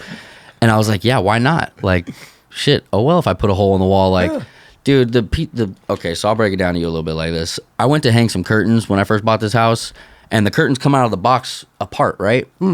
And in my past life, anytime any situation happened where I would mess up, I never heard the end of it. So this thing came out of the box, a little broken. I dropped it and ran out of the room. And I was like, why the hell did I just do that? And I come back in there, and my girl's like, got it put back together, or like put together a little bit, not on the wall, but like put it together to where it didn't look broken. And I was like, how'd you do that? She's like, I just put it together. What do you mean? And I'm like, hold on, like, so here I go, self-analyze, like, why did I do that? Oh, yeah, because in the past, like, if I did any mistake or whatnot, I would chewed out, not skating for a week, this, that, the other, like, it was gnarly. Anyways, so come in, she's got that handled, and I'm like, all right, like all I gotta do is hang these up now. Cool, teamwork. This is how a relationship works. All right, and mind you, I shouldn't have dropped the things and ran out of the room like a weirdo, because that shit shouldn't happen. But that was just where my head was at in the moment, and it's just what life does to you sometimes. Triggered. Yeah, triggered, exactly. Yeah, I hate that shit. But anyways, I fight against them so hard now that I try not to even talk about them. But yeah, it was a trigger. Yeah. It was a trigger. Well, as long as you can as long as you know what it is. Yeah. That's a thing, and compensate for that. Yeah. So I hung those up, and then like hung the TV up, and then that was like, honestly, that was contributing to the confidence too, because like now when I'm not on my skateboard, I'm not subconsciously wondering who I am. I'm a capable handyman who can do these things, and I can rescue dogs off roof. That was another thing that happened.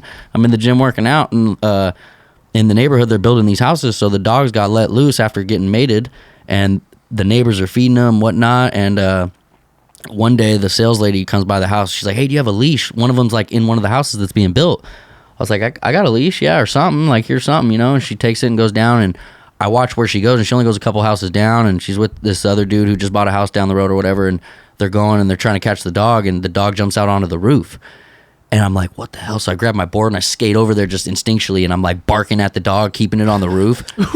And if it jumped, I was going to catch it. But I barked at it for so long that the sales lady and the other dude come down the stairs and come out, and I grabbed the leash from her. Not like that, but I was like, can I have that? And I grabbed the leash, and I told him, I was like, hey, if she jumps, you catch her. I knew it was a girl because she had the like nipples. They had just been mated and whatnot. Okay. So I told him, I was like, hey, if she jumps, you catch her. And he went, what? And I was like, yeah, you heard me. Like, I'm in firefighter mode now. Like, she jumps, you catch her. I'm going up there. So I go up there, I get out the window, I get on the roof, I sit next to her, and I've been to Cesar Millan, ironically. So I kind of knew, like, let all your emotions go and just kind of be numb for a second before doing anything. That, by the way. Oh yeah, you saw that? I saw that. I saw that episode. I'm a fan. I like his techniques and everything. I'm not a dog owner, but it's interesting. That was a crazy situation in itself. That one keep was going crazy. about the dog on the roof. So I get up on the roof and I sit down next to the dog and I take a big large exhale and I wrap the leash around his neck and walk her through the window. And I get her in the window, and then I get her downstairs, put her in my backyard. Now I'm ready to keep her, right? Like, this is another fairy tale ending that now I got a dog.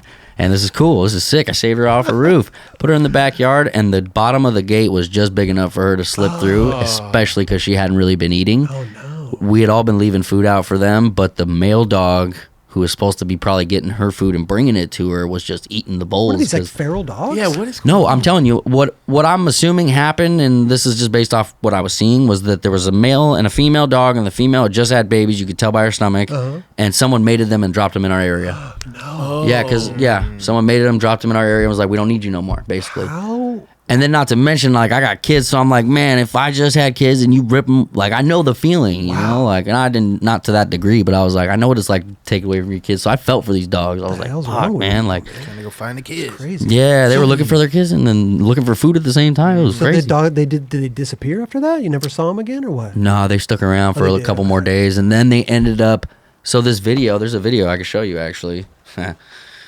The video surfaced on Facebook a little, and I became the neighborhood hero a little bit. And now the dog ends up at a house down by the grocery store, and they come knock on my door and say, "Hey, we have the dog if you want it back." No way. I'm like, no, I'm honestly, I took it as a sign. Like, I got a baby on the way, and two already. I'm going through a divorce, this, that, and the other. I don't need a dog right now. Like, I took it as a sign. So that was that. And I really hope I still have the video, man. Dude, what is wrong with people, dude? That is so crazy. Just drop dogs off. Oh my God. You have to have no heart. Yeah. No soul. At all. Yeah, I mean, I'm kind of like, if you look at where I'm at too, though, I'm off in the middle of nowhere. So like, this is kind of the closest like city to me. Okay. I'm here in this little like zone, and then there's like that zone. So like, this is the whole nature zone where they can like probably just dump stuff around. Like, definitely. That's why they think it's easier to drop them in the middle of nowhere. Like, heartless, bro. Yeah. Were you really barking at the dog? Or Yeah. Like you were. That's literal. You were. I was literally barking. She was foaming at the mouth at me from the top. Like, we were barking at each other, and it was like. I love the other because people. She was gonna jump. How's this guy barking at the dog? She was gonna jump, and I knew she was malnourished because of how thin and weak she was and wasn't getting food. And I was like, if she jumps, she's breaking her legs. And so I was standing there barking at her to keep her on, but also if she jumped, I was gonna break her fall at least. And God, I want to find this video so bad. I'm going to. guy's like, I'm buying a house next to this dude who's barking at this dog. My God. Yeah. Yeah, not to mention I'm out at 4 a.m. every day, like doing God knows what on the workout sets. So they're already looking at me crazy. Do you have the garage open? Yeah. Yeah. So people can see what's I did going on. until I got a report. HOA is trying to complain that I got a gym in there. Oh, what? Yeah, I know. I already know what that is too. I've been there, done that. How much is your Like HOA? I said, I'm divorced. I know what a naggy ex-wife sounds like. No. Let's see. How much is your HOA? Not to be like. HOA is only a couple hundred. That's not too bad then. Yeah. But they can't be telling you that. It's funny. I went and told my neighbor about it. I went to my neighbor because he's an NFL player, retired NFL player. He's got a gym in his garage too. I was like, "Did you get one of these?" He's like, "Nah, bro. That's for sure just some dude's lady heckling him because he don't look like you." I was like, "No way you think that too, bro." Damn, that's crazy. That was the first thing he said, and I was like, "Damn," and I know that's true because I've been there. That's funny, bro. Crazy, huh? Just some haters. So everything. So going from down in the dumps, hitting rock bottom to like working out, now feeling the best you've ever felt in your life, I would assume, right? Because I mean, but how quickly did you feel your skating improving? Like right away, or like did it take a little while? Because like you're obviously like building more muscle, you're getting different. Like you have to like, it's going to change the way that you skate. No, because I'm still doing a lot of mobility, and I'm very aware of like being stiff when you get a lot of muscle. So with every workout day, I incorporate mobility into it too. Okay. So like I don't just lift heavy weights and get big and this, that, and the other. Like I'm very strategic about it. I watch certain Instagram accounts that are like mobility accounts, stretching accounts, and I learn all their stuff. So like if I am doing quad strengthening or glute strengthening or calf strengthening, then I'm also doing hip mobility and ankle mobility. Oh, sick. Okay. And if I'm lifting heavy, then I'm also like stretching my mid back, my lower back, my upper back. Like I have all that stuff going. So like there's never a day that like I don't prioritize taking care of what I took advantage of the day before or something like that. You know what I mean? Like, so you went from like not being able to tray flip in street league to like when were you starting to feel the best, like feeling good on your board again? Like how long into this? Not too long, to be honest with you. It was probably a few months after sobriety of like skating again every day and just like, you know, I was eating a bunch of sweets. That was my downfall for a minute there because, you know, you got to replace the sugars. But I was like learning switch tray lips at like Chevy Chase. And so like, it's not that like I got tricks back that like made me feel like I was back to where I was, but that's never really been my thing anyways. I like to progress. So like I'm just like, all right, like what's next, what's new, and how can I figure out how to learn it? So when I learned the switch tray lip at Chevy Chase, that's when I was kind of like, all right, if I can learn new tricks again, I'm kind of back in a way to where I want to be, you know? Right. And then going out to Barcy and doing it on a handrail, that blew that confidence up there too, to where I was like, okay, not only can I learn this trick, but I can take this one to the streets. And so there's where like nollie flip back tail on a handrail came into play, where it was like, I can do this trick on a hubba. Oh, this rail's kind of like a hubba. All right. Well, What about your working out and skating? How do you put those together? Do you have I work out a couple days a week, but you said that you skated every single day. Do you some I don't days skate every single day anymore. Not only because of like working out, but just because of like life. Yeah. There's so much life going on that like I only get to skate a couple days a week. That's probably a huge reason as to why I work out the way I do though, because my workouts are specifically for skating. So even when I don't skate 4 times a week, I'm doing everything my body needs to do to have those muscles still going. You know what I mean? Like my one-legged balances on a Bosu where I'm swinging the kettlebell around are similar to like a front feeble motions and like, or if I'm on my left leg, a nose grind motion. So when I go to do a nose grind, I'm better at it than the last time I skated because my balance is better. So that's something I honestly was kind of tripped out by when this whole working out thing took advantage of my body or took over like my feelings and whatnot on the board was like, my stability got better. That's where it really started to shine. It was like, whoa, like I can hold this front feeble, this whole flat bar and not feel like I'm trying to do that. It's just happening because my body's so stable. Do you think the stability helped with like impact? Yes, that too. It sounds like it probably would. That too. The core strength for sure helped with the tray flip landing because like everything was pretty identical to the first time I did it. The catch, the landing, the way the truck started to go left. And so the way I landed and what do you call it? Compressed, and then released would have not been so springy the first time had my core been stronger. But if you look back at the first time I did it, from like impact to boing was very quick. It was very quick. And that's like your spine kind of almost like reacting. Banding. Yeah, there you go. Yeah. Like, whoop, nope. So it was like this time, and that's why I boil it down even to the breath, because with working out and with lifting heavy, if stuff like that, if you're like breathing out when you got to take something heavy, that shit'll make you collapse. You know what I'm saying? So like, it took even to like the deep breath before the pop, probably, of like, and this is subconscious because breathing is something you practice during the ice baths and whatnot, but you learn to practice breathing under stressful situations. So subconsciously, I was just naturally doing it. But that deep breath before I popped helped with that landing compression too. Yeah. Now looking back at yourself, do you think it's a good idea that kids growing up should be preparing themselves like this for skateboarding, as in working out? 100%. I think the quicker you can get on this, the better. Yeah. And I've always done somewhat of a physical therapy regimen, like ever since the Beach Roo video, when I had that like what we thought was an ACL tear, which turned out to be a misdiagnosis and yada yada. But even at that point, I had went to, ironically, that made me go to physical therapy more, because I thought I tore my ACL, and I was being made to believe like, all right, do as much PT as you can and wear this brace and you'll be all right. Well, lo and behold, this is why I don't trust doctors, because that shit was a damn lie. It was never my ACL, because your ACL don't partially tear.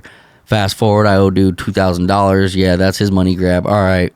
Now you know why I do all this shit on my own. Anyways. Okay. But anyways, I found a new dude in Corona since who's like real trustworthy and whatnot, and my insurance goes through him and this, that, and the other. But perfect. I definitely contribute that PT time in my life to like my knowledge, not only of how to do PT for skateboarding, but also my knowledge of how to like go about doctors. Yeah, I mean, there's some good doctors out there. Yeah, there is, for sure. Good You find the right ones for sure. Yeah.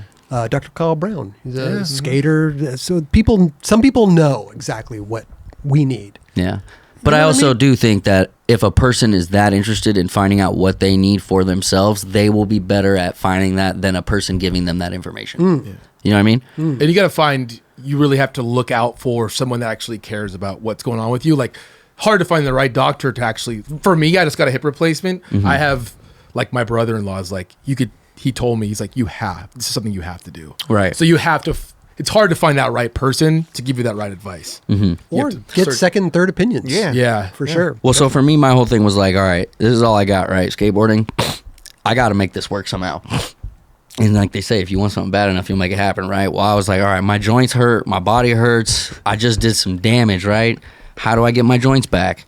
How do I get muscle fatigue to go away? How do I get stamina back? How do I do this, that, and the other? So I started researching all this, and that's how I ended up on the fish oil for like my heart, turmeric for the joints, glucosamine for the joints, glutamine for the muscle recovery, and like whatever I am taking for my body, and then the CMOS for the mind, because the mind needs to be repaired too. I might get on the CMOS. So CMOS is good. damn it, I was getting somewhere with this to the point. Shoot, where'd I go? If kids should get into it, or I mean, I used to take. So to the point where, like, if you really want something bad enough, you'll make it happen. I couldn't have gone to somebody and gotten the information I got and done the work I did with somebody's help any quicker. Huh. You know what I'm saying? Yeah. Like, I was so into it and so ready to do what I needed to do that I was going to figure it out. This is just you Googling, YouTubing, like, you know. Yeah, a little bit of asking, a little bit of, talking, a little bit of doing. And then, like I said, my whole feed now is positive things. And so every day I'm learning how to, like, bro, I'll brush my teeth with my left hand and look myself in the mirror and tell myself I love you 10 times. And that resets your nervous system. Oh, dang. Why do I need to do that? I don't know, but I want to see what it does. You know what I mean? Like, I'm curious because it's like an affirmation. Right. Yeah. maybe it'll benefit me. It ain't going to hurt me. It ain't going to hurt me. So what have I got to lose? For and sure. then every day there's something like that to try. Yesterday it was like, go back to back with your partner for 90 seconds and breathe. I didn't try this, but I was at my brother's house and had him and his wife try it. And for 90 seconds, they went back to back, closed their eyes, and just breathe. And it's supposed to sync them.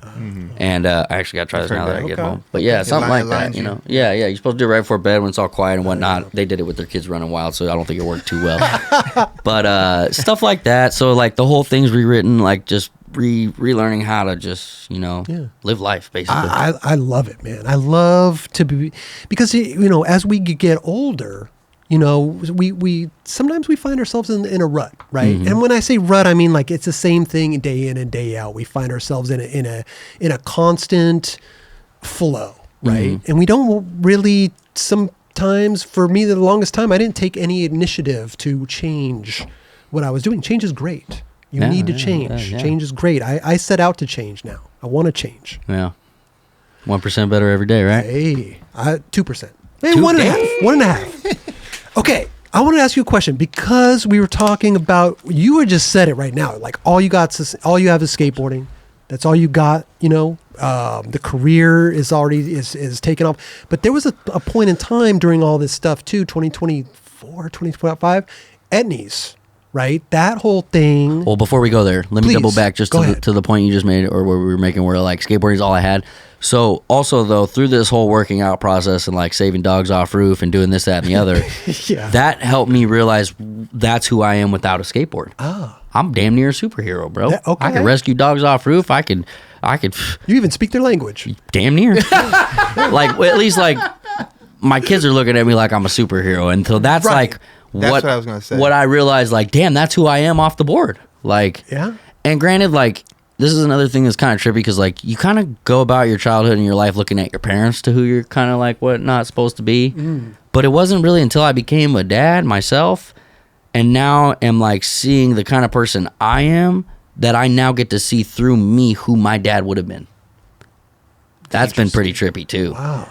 Because it was like for a long time I was like, what would my dad have been like? Like maybe it was a good thing I never met him, you know? Maybe it was a good thing he wasn't in my life. And now that I'm like the person I am, I'm like, nah, that dude was just a good dude that got a bad fucking hand. You know what I mean? Like, so that was pretty cool to realize through all this too. Wow. That's crazy. That's heavy in a real way, real talk. Yeah. But you know, the main thing is too, like, you're a father. You know, when somebody asks you, like, you know, who am I? You know what I'm saying? Like, you're a dad. And that's I think that's, now having kids, like, that's probably one of the most important jobs I'd say I have. You know what I'm saying? Yeah. So I think that's something that I think that you're an awesome dad. You know what I'm saying? Thank you. It drives this you, is just right? Well, that's the hardest job. You can't clock in and out of that one. Nah, Ain't no worries for that one. not at all. But what does that do? So like, you know, all this stuff, all this life, all this changing you're doing, and like, you know, doing everything for yourself. And then, you know, you were with Etnies for a long time, you know, and then something like that happens. Like, is that like a setback, or you like pushing forward, or you like, how does that affect your mindset? I was a little bitter at first. I was a little tripped out, but then I also kind of got to understand, like, it's a business, and I didn't look the greatest those last 2 years before they pulled the plug. So hindsight's 2020, right? I can see where they would have been like, where's he gonna go next, and we don't know if we can jeopardize this. You know. And so, you know, as much as I'd like to say like, look at what they did wrong, blah blah blah blah blah, it's like they probably did the right thing in the moment in their eyes, and like, yeah, maybe it's biting them in the butt now, but I don't got no bitter beef towards nobody, you know. So it is what it is. It's just a chapter that had to close so this one could open. I know it's like that's a good way to look at it. You Definitely. know, I think as a fan outside looking in, like, I think the majority of the people were bummed. You know for sure, because like this was your identity, and it was Etnies' identity as well. You know, so it's they had no idea what was going on. Fans were just like kind of clueless to like the behind the scenes, and then for sure. And maybe that's not solely what did it. Maybe they had some other influence too. But I mean, I guess like if I saw myself from a business perspective back at that point in time, I probably would have maybe done the same thing. Interesting. Can't say I wouldn't have. Interesting. Because there's people I look at now that are doing the things I was doing that I don't think deserve credit. So I can't look back and say I did when I wasn't doing what I should have been doing. You know? Yeah.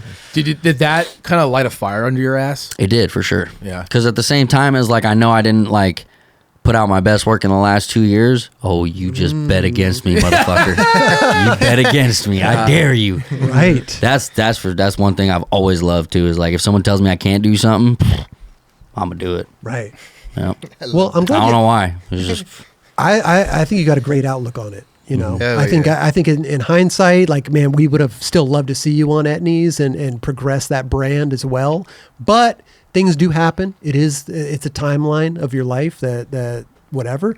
But now you got Lakai, which it's an interesting thing, right? Because Rick Howard, Mike Carroll, they started Lakai. It was out of Girl, then it went to Podium. It was this brand. I mean, the videos behind them fully flared, like videos that changed skateboarding. Talking about changing skateboarding, right? Changed skateboarding, changed the face of skateboarding. These brands, these people that skated for him, and the owners. We know Luis Mora. He's been on the show. I don't know the other guy that owns the Lakai. Mark. Oh, I forget his last name. But me too. We just go by Mark. Okay. But how does one like you know the history of Lakai, you know how that all is. How does this new version of Lakai and everything, how does that fit into your ecosystem? And because here's the thing, also, I must say that like we are in an interesting place in skateboarding. You got to take what you can almost get in a weird way. You know what I mean? Like there's not that much out there, right? So you have to really take, take what you can get and take and make do with what. That's coming out wrong. It's sounding wrong. It's like the opportunities. There's not many opportunities these days. There right? isn't. Yeah. And when you look at shoe brands out there, right? So well, it was definitely almost kind of a you're kind of saying it was kind of a make something out of nothing situation at the time. I'm not saying that though. But I'm saying it kind of was. It was a brand new start. Lakai was brand new. We didn't know where it was going to go. And the first thing I wanted to do, I actually asked Colin. I said, "Hey, do you think I can have Rick and Mike's number? Can I call them?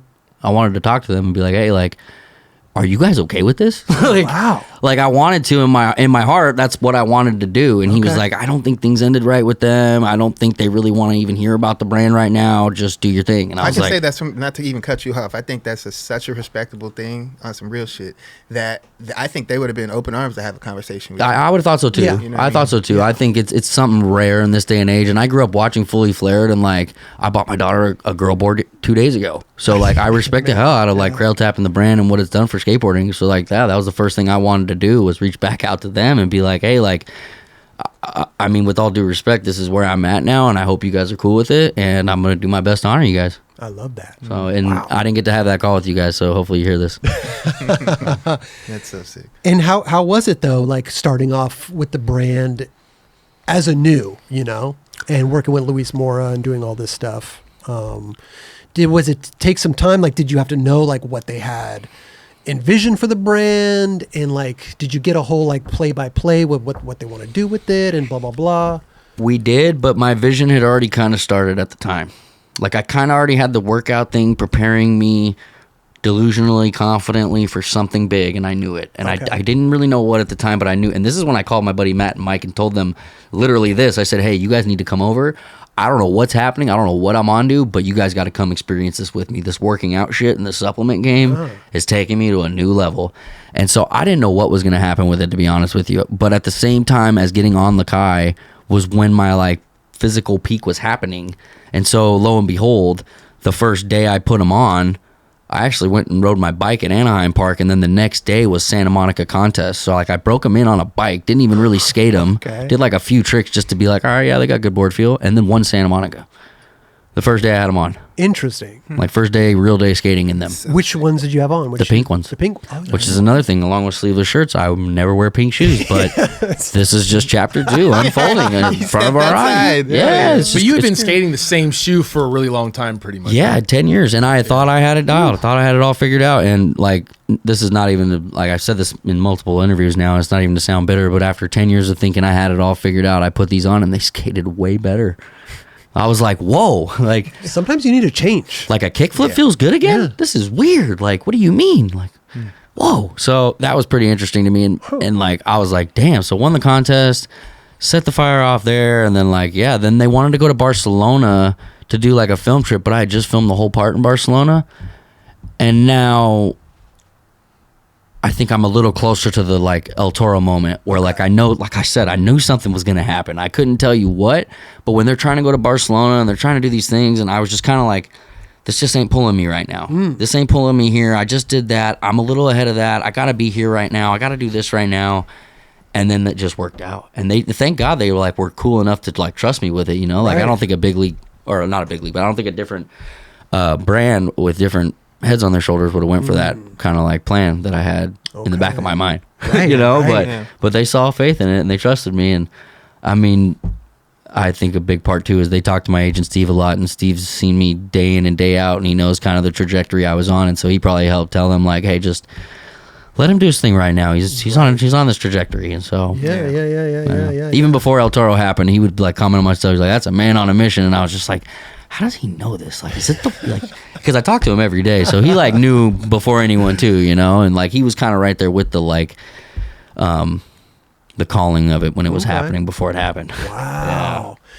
So Lakai, I mean, they got some great riders. Looks like they're doing it, you know. It's an interesting thing because I feel a certain way about it, but I love to see you in them. I think they work. And I think that they couldn't have chosen a better person to kind of spearhead the charge over there. Thank you.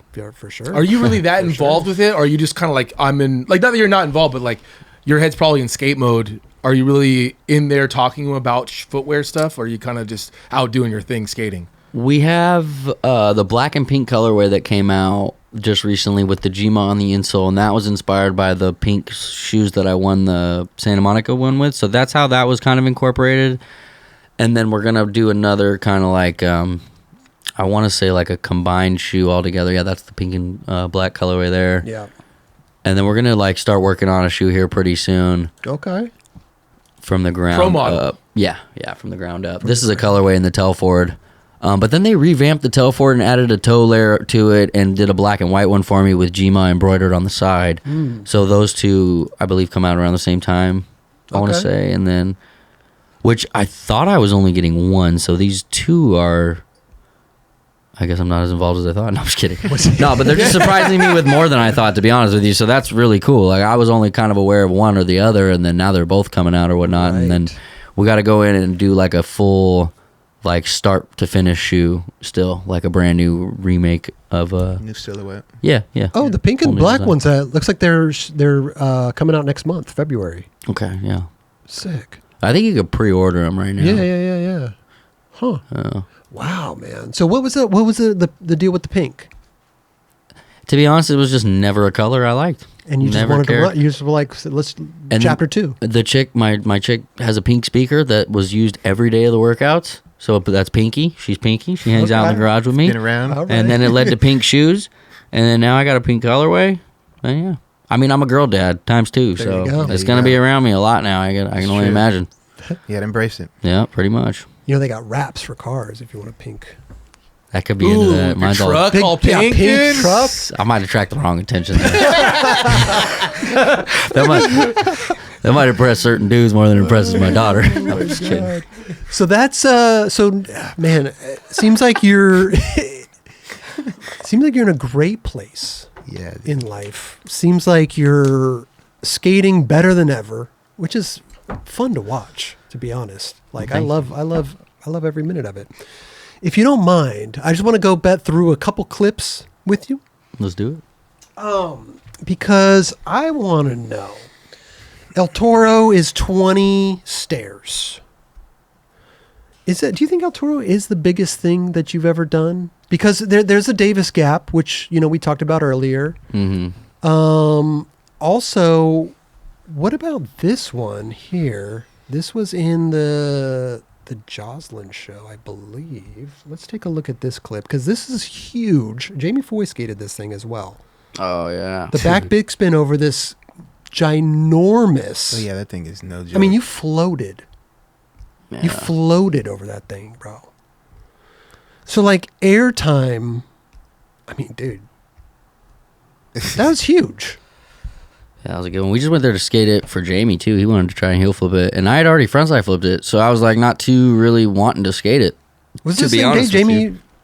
Yeah, Jamie did the heel flip that day too. Okay, amazing. And then so I really didn't have too much interest to skate it, but things were starting to work again, and I kind of wanted to just see what I was capable of still. And so without the pressure, and then just being able to try and skate it myself, I was like, all right, let's see if a big spin will work. So it's huge. It's big. It's long. Huge. It's honestly just the bank isn't very boosty. It's just long and mellow, so it's kind of an illusion. Yeah, if you're not going fast enough, you're not clearing it, regardless of the bump. Speed seems like very. Yeah, it looks like you lose speed at the end right there. What about the pop at least? Right. Yeah, you go up that bank, and I guess it is kind of steep. That's why you lose so much speed, but not as steep as you would want it to be for the gap. Right. I mean, look, you're running into this thing and then bombing the hill. I mean, you always like lightweight got speed wobbles. I know I could have tightened those up a bit more. Damn. Jeez, there was a few times I had to like I went to throw my board down on the wood and I would like trip and run down the bank full speed. God, it's so brutal on the toes. Oh, it definitely takes a toll on the legs. Did that take a while? I usually never ask something like that, but did that take a while? I can't remember because it was like a 3-hour thing. We like dug it out, bondoed it, and like, or not dug it out, but broomed it and cleaned it. And I think I dug like a canyon out of bushes so that we could lay the wood a certain way because you, like, see how it's back to the left? Yeah. You can't really go back straight because you need this almost rounded curve for the way you need to go at the thing. Otherwise, you're going straight to a last second left carve a little. Oh. So this is more of how you... I see the curve. Okay. Then the canyon I dug out ended up being a little off anyway, so it went over to the side of it. Anyways. Wait, is only you and Jamie got something on this? Or did somebody else? Kyle Walker's kickflipped it, I want to say. Kyle. And then Colin Provost front 180'd it. D. Ostrander skated it as well.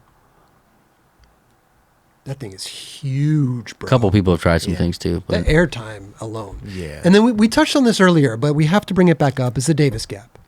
mm-hmm. The 360 flip over the Davis Gap. Longer than El Toro, right? Yeah, I mean, I'd have to say it's at least longer because of its shorter in heightness. You know what I mean? You gotta go faster. Dimensions are You gotta different. go Yeah, fast, yeah. right. And the run up for that is spot on. Like Yeah. you can't get any more than you need for it. Right.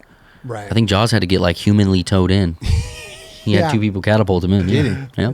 Yeah, I think you're right. How many tries did this take you? Do you 12. remember? That one was 12. 12 tries. Yeah. Huge, man.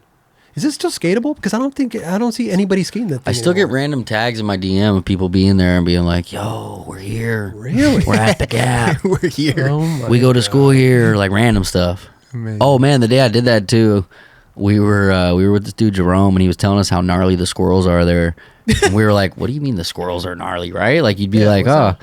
and then sure enough, some dude comes riding by on like a 10-speed with a squirrel in his spokes, and we were like, What? "What happened?" And he's like, "Yeah, dude, I was like just biking, and the squirrel tried to jump through my bike like as I was riding, and he got caught in the wheel." No way. We're like, no way. Oh, goodness. In the wheel still, like you saw the squirrel in dude's wheel. We were like, What? They, Wait, so it was Wait, he it would was stop and it was take gone, right? Take it off Yeah. mid-drive. Sub-Zero fatality that thing. You got gloves or crazy, anything? bro.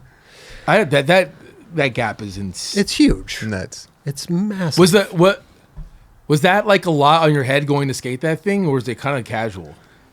Like were you like freaking out trying to skate this thing? No, not really. Because, like, I don't know, at the time, that was all we were doing was just going as hard as we could for the Plan B video, you know? And it was actually Gary Rogers that kind of called me out for it. Like, he's heard that I drove up and looked at it, and so he started saying I did it. And then that's why when I did El Toro, he posted something that was like, "I didn't make you do this one, baby boy," or something like that. But that's what he means by that, because he kind of made me do this one. He, like, put it out there, and I was like, well, shit, I can't have everyone thinking I did it, and it's not in the part. Like, I don't know why I cared that much, like, I guess, and, like, I wanted to go and do it and put it in Was the he part. just kidding, or did he think you actually Well, I had did made it? a trip up there and looked at it. Right. And So so it's the word traveled that I looked at it. And when word spreads, things get added. And so it went from me looking at it to I tray flipped it. And it's like, oh, great. But hey, manifestation's crazy, right? What It about really this? is. I just had you're really good at the back big spin. Mm-hmm. It seems like that's your go-to trick. It's like your demo trick, I would call it. You know what I mean? Yeah, for sure. Is it just something? What about the back big spin that just is just you go to? It just became second nature after doing it so much now. I figured out where to put my right foot to where when it pops, it meets my foot and there's just no stopping it. And you just hang on to it. Yep. See when it meets that front foot there and it just comes all the way around, that left foot, boom. Let me see. Like What's- from pop to catch, that left foot, that snap is so on command now that there's no...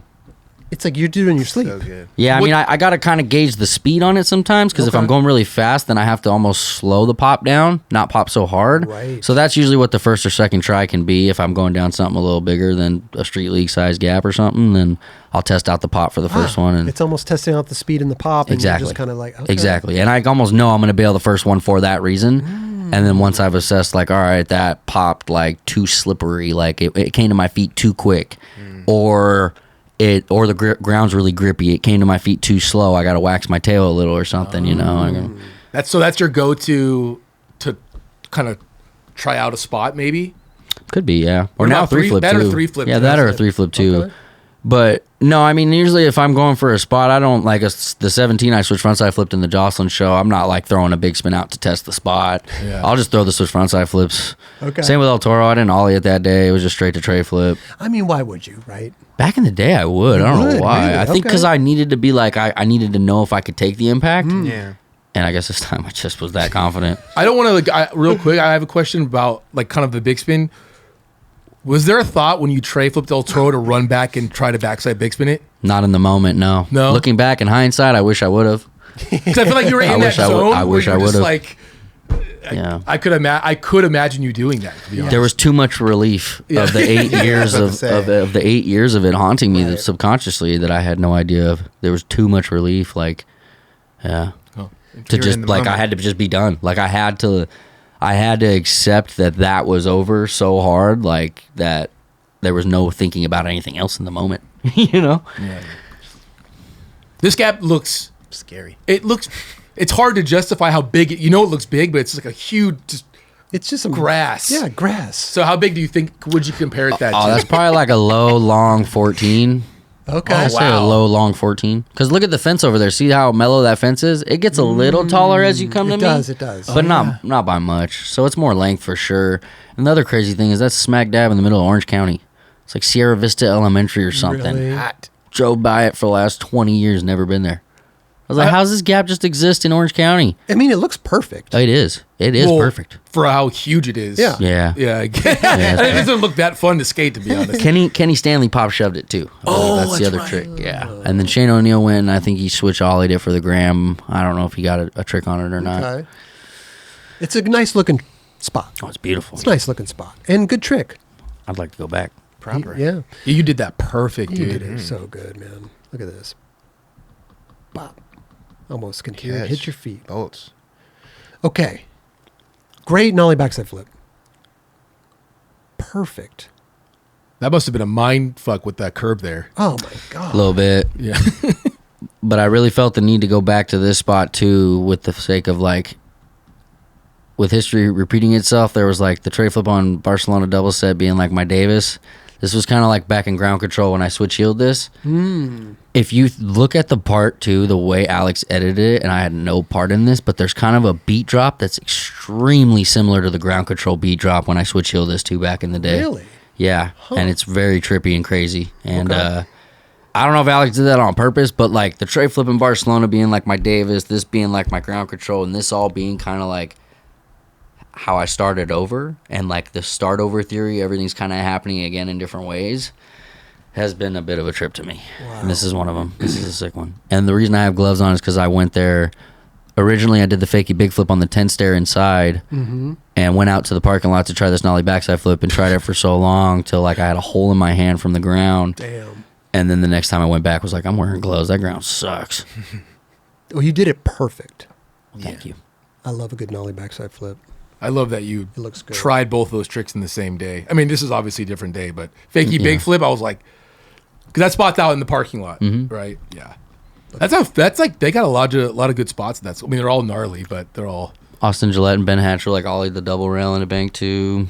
in that like gap over the ledge. Yeah, the Danny Garcia one. Yeah. The OG one. Oh, and there's another one there that if you, okay, so the 10 stair I fakey big flipped. If you just like from the bottom of it look right, there's like a dirt gap with a brick wall at the top. And Aldrin Garcia back in the day tried to like skate over that wall to flat too. Crazy. Perfect. Did it perfect. One more. I just like a good switch heel, man. I like a good switch heel, dude. This is a great switch heel. Oh my. Look at that. Talk about clearing it. That's Talk one about of my the- bigger ones. Talk for about sure. clearing it. And the impact. You barely even bend down when you landed. Oh man, that was actually a long time too, because those kids were playing soccer down there, and I was waiting for them, and then that's the it. wind. Yeah, and it was okay. all crazy. You know what's funny when you skate spots like that? I feel like the people around you don't care what you're doing. So it's funny to see them actually care. Well, these ones started to after Mikkel kind of like started to talk to them, but in the beginning they were like honestly kind of just not caring. The play, ball's Kicking the going ball your right way. at me. Yeah, I was yeah, like, yeah. oh man, what? Look how big this set is, man. It's a fresh one too. It's in damn. Montero in Barcy or in Spain. Fresh set. Huge, bro. First trick, was that the first trick?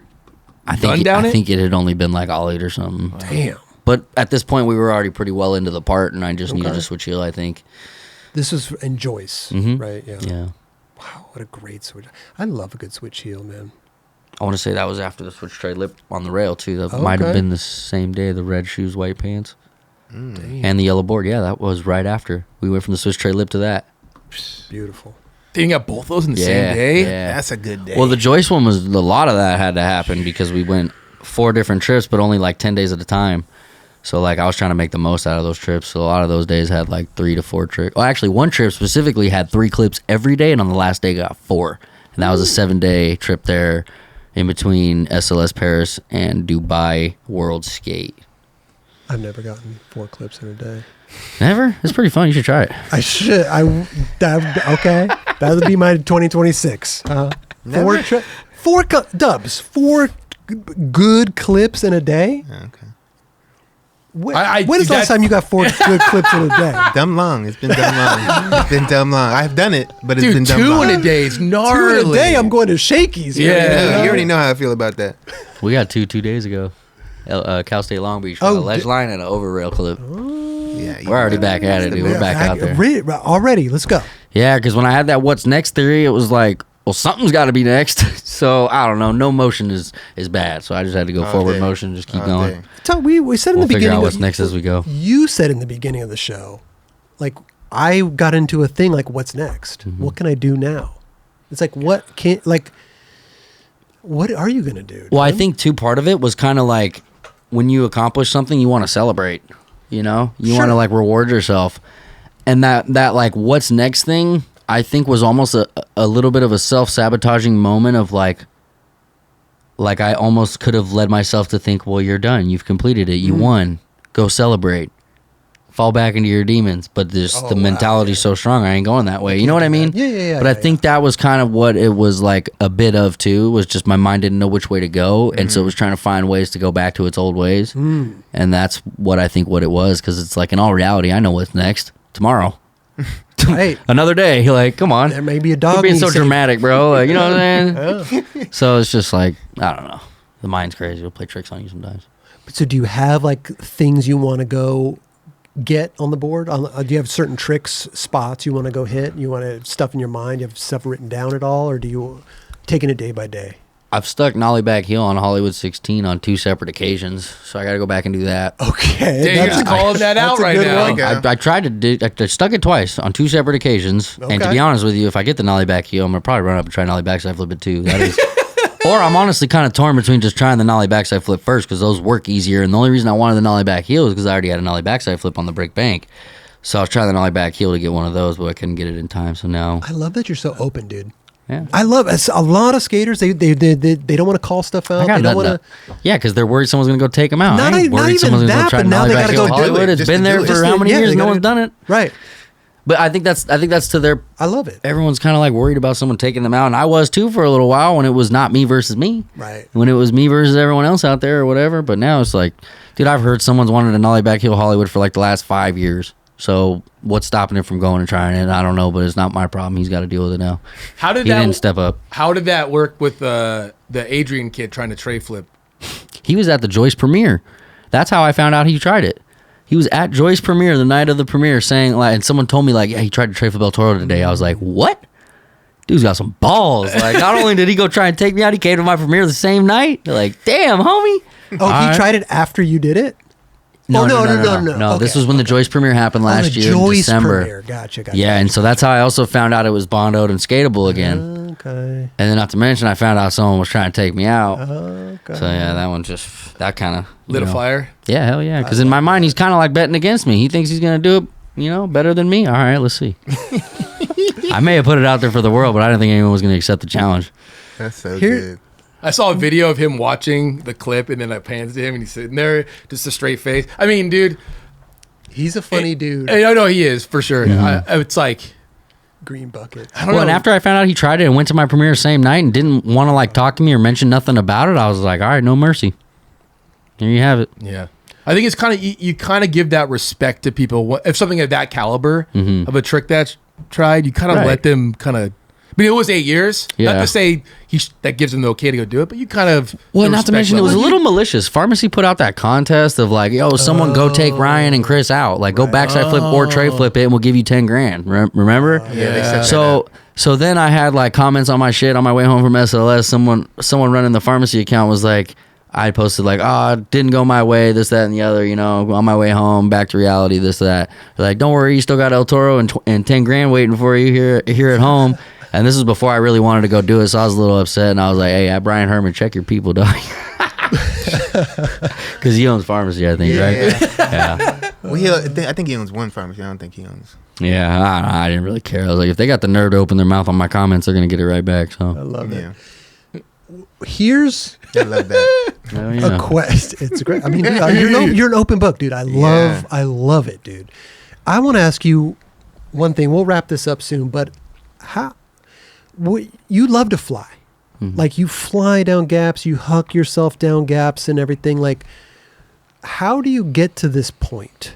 And I don't know if you can even answer it, but like, do you see things slower when you're floating down something? Do you have more time to react and see the grip tape and catch the board? And are you relaxed up there? Like, what's the process, dude? It's definitely gotten to a point where it's pretty easy.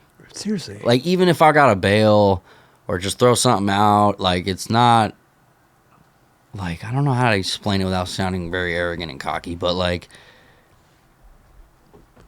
I don't know. I guess when you're not in, like, a good headspace or your body's feeling achy and whatnot because you're just not taking care of it, then it is a lot harder. Mm-hmm. But right now, it's pretty dang easy. Like, even the other day, I did this full-blown workout, like trap bar lifts and box jumps, this, that, and the other, and I went to the spot, and I was, like, watching my buddy skate. I was like, there's no way I'd, like, want to skate right now. But they were like, hey, give us a trick, dude, come on. So I threw out the Vero Hill over the trash can I just posted. And trying it was, like, easy. Like, I think partially because I thought it was going to be hard because of all the working out and whatnot. But then also, even when I did start trying it, there was no pain.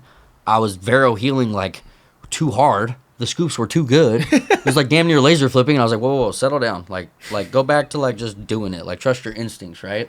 And so that's a big thing I've been doing, is trying to trust my instincts, because the instincts of what's been there your whole life are what knows how to do the tricks, right? Like, it's not your mind today, because your mind today might be fogged by something that happened last night. It's your instincts in the body that know how to do the tricks. Right. So hence the like reason I was looking at the camera and this and that. But anyways, do you feel like you've? It's just a weird thing with as hucking for me personally. There's this like thing going up to the spot where you just know you're committing. Do you have that? But also, do you feel more confident in the way that you're bailing when you skate a spot? Does that make sense? yeah. Because that makes you get out of the trick a little easier. Rather, some people can huck and then. And that's why I probably can't shake that fear on rails, because I can't get that rail out from under me. You know, I can get the board out from under me, and that's why the fear doesn't really exist when jumping. But when it comes to rails, that's probably why that fear is just there. And Jamie probably has a different look. He can get that rail out from under him. Or right? he's gotten so comfortable with how to maneuver the rail when shit goes wrong. Right. Yeah. You know, same with me. If shit goes wrong in the air, I can get the board away from me no matter what the situation is. Whereas some people might end up like popsicling or something, you know, like or landing primo, or like, dude, I've had so many occasions in the air that the board was supposed to land primo, and I've like given it a little tap to finish the flip. That like you can only do if you've been doing this type of skating for 20 plus years. You know, That's it's what like I'm saying, like seeing it in slow motion or something. Like Yeah, you're yeah, seeing yeah. it in slow mo. Like everything for me happens so fast. Like I can't slow time down. I feel like you could slow time down. Also, it's like your feet are like hands. Well, and Like, your if that makes sense. skateboarding was a lot more calculated and thought process though, with manuals and stuff. Yes, but even when I tried to like jump down stuff, it was so, I mean, maybe I wasn't doing it a lot, but I couldn't slow down. I couldn't, the grip tape would show up so quickly. I would always kick the board out, even if I was like, even if I was like hitting the grip tape. Fear of commitment? Maybe.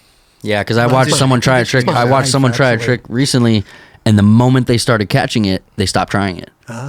And I was like, oh, that's a fear of commitment right there. And that's how life kind of plays into skateboarding Sure. too, a little bit, right? And I've never had a fear of commitment. I've got married at 20 years old. Like, it's just something if I'm in, I'm in. I'm all in. You know what I mean? And so I think that plays a role into it. I was watching, because when you were at the Rockstar Energy Open this last time in Portland, I was watching you. You were just skating the gap over and over. I'm like, how is this man going to even walk like later? Like you were completely.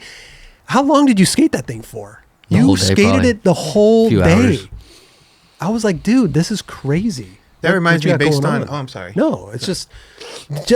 I guess what I'm just saying is like you were like having fun. Mm-hmm.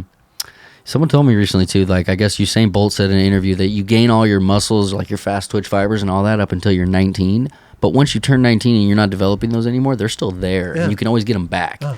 And so that was something I was kind of like harnessing throughout the gap session was like, all right, where are all these tricks I used to do? You know, and that's why I like just switch big spins and stuff like that. It was just like, even though I do them somewhat often and this and that, it was like the ghetto birds were coming back, the bigger flips, the things that I hadn't done in a long time where I was like, all right, this is my opportunity to like relearn these. I got my adrenaline flowing, you know, the vibes are right. I got this perfect gap in front of me. Like, let me see what I can get away with here. You know? Yeah. Go ahead. Sorry. Now that you've been working out, do you have a regimen, and how does that regimen coincide with your skating? Like, so say for instance, are you working out 3 times a week and then skating? Like, how's that working? I work out every day, a couple times a day. Okay. And skate couple times a day. Yeah. But a workout to me is not always lifting weight. A workout to me could be like an hour of stretching. Yeah. And then, so every morning, guaranteed, I get out there and I stand on my power plate and I see what needs to be done. If my hips are tight, if my glutes tight, if my hamstrings tight, if whatever's tight, I assess. I make sure that's good to go and firing. Then I start doing some working out. And then depending on how beat up I am from filming, that could take maybe 1 to 3 hours. It depends. And then if it's like already a little late and I've got my body going and I got to go handle some stuff around the house, then hey, maybe skating's not happening today. And so that's kind of how that defines. And then like say I wake up and it's a little less to get going that day and like everything's firing real quick. All right, I'm gonna go skate now and I'll come back and do what I gotta do later. And then that's when I get home and I have to work out when I get home, because if not, and again, this workout when I get home is guaranteed to be a stretch or a mobility one, because if not, I stiffen up the next day. Then I'm working twice as hard the next morning. So I try to make sure to at least do 2 stretch sessions a day with 1 to 2 workouts a day. What time you wake up? It's been a little later right now because our daughter just started to like, she's like, one day she didn't wake up for her morning feed, like, and she's already 5 months, so we're like, cool, if she skips it, whatever, she'll be all right. And so she didn't wake up for that morning feed and we slept in.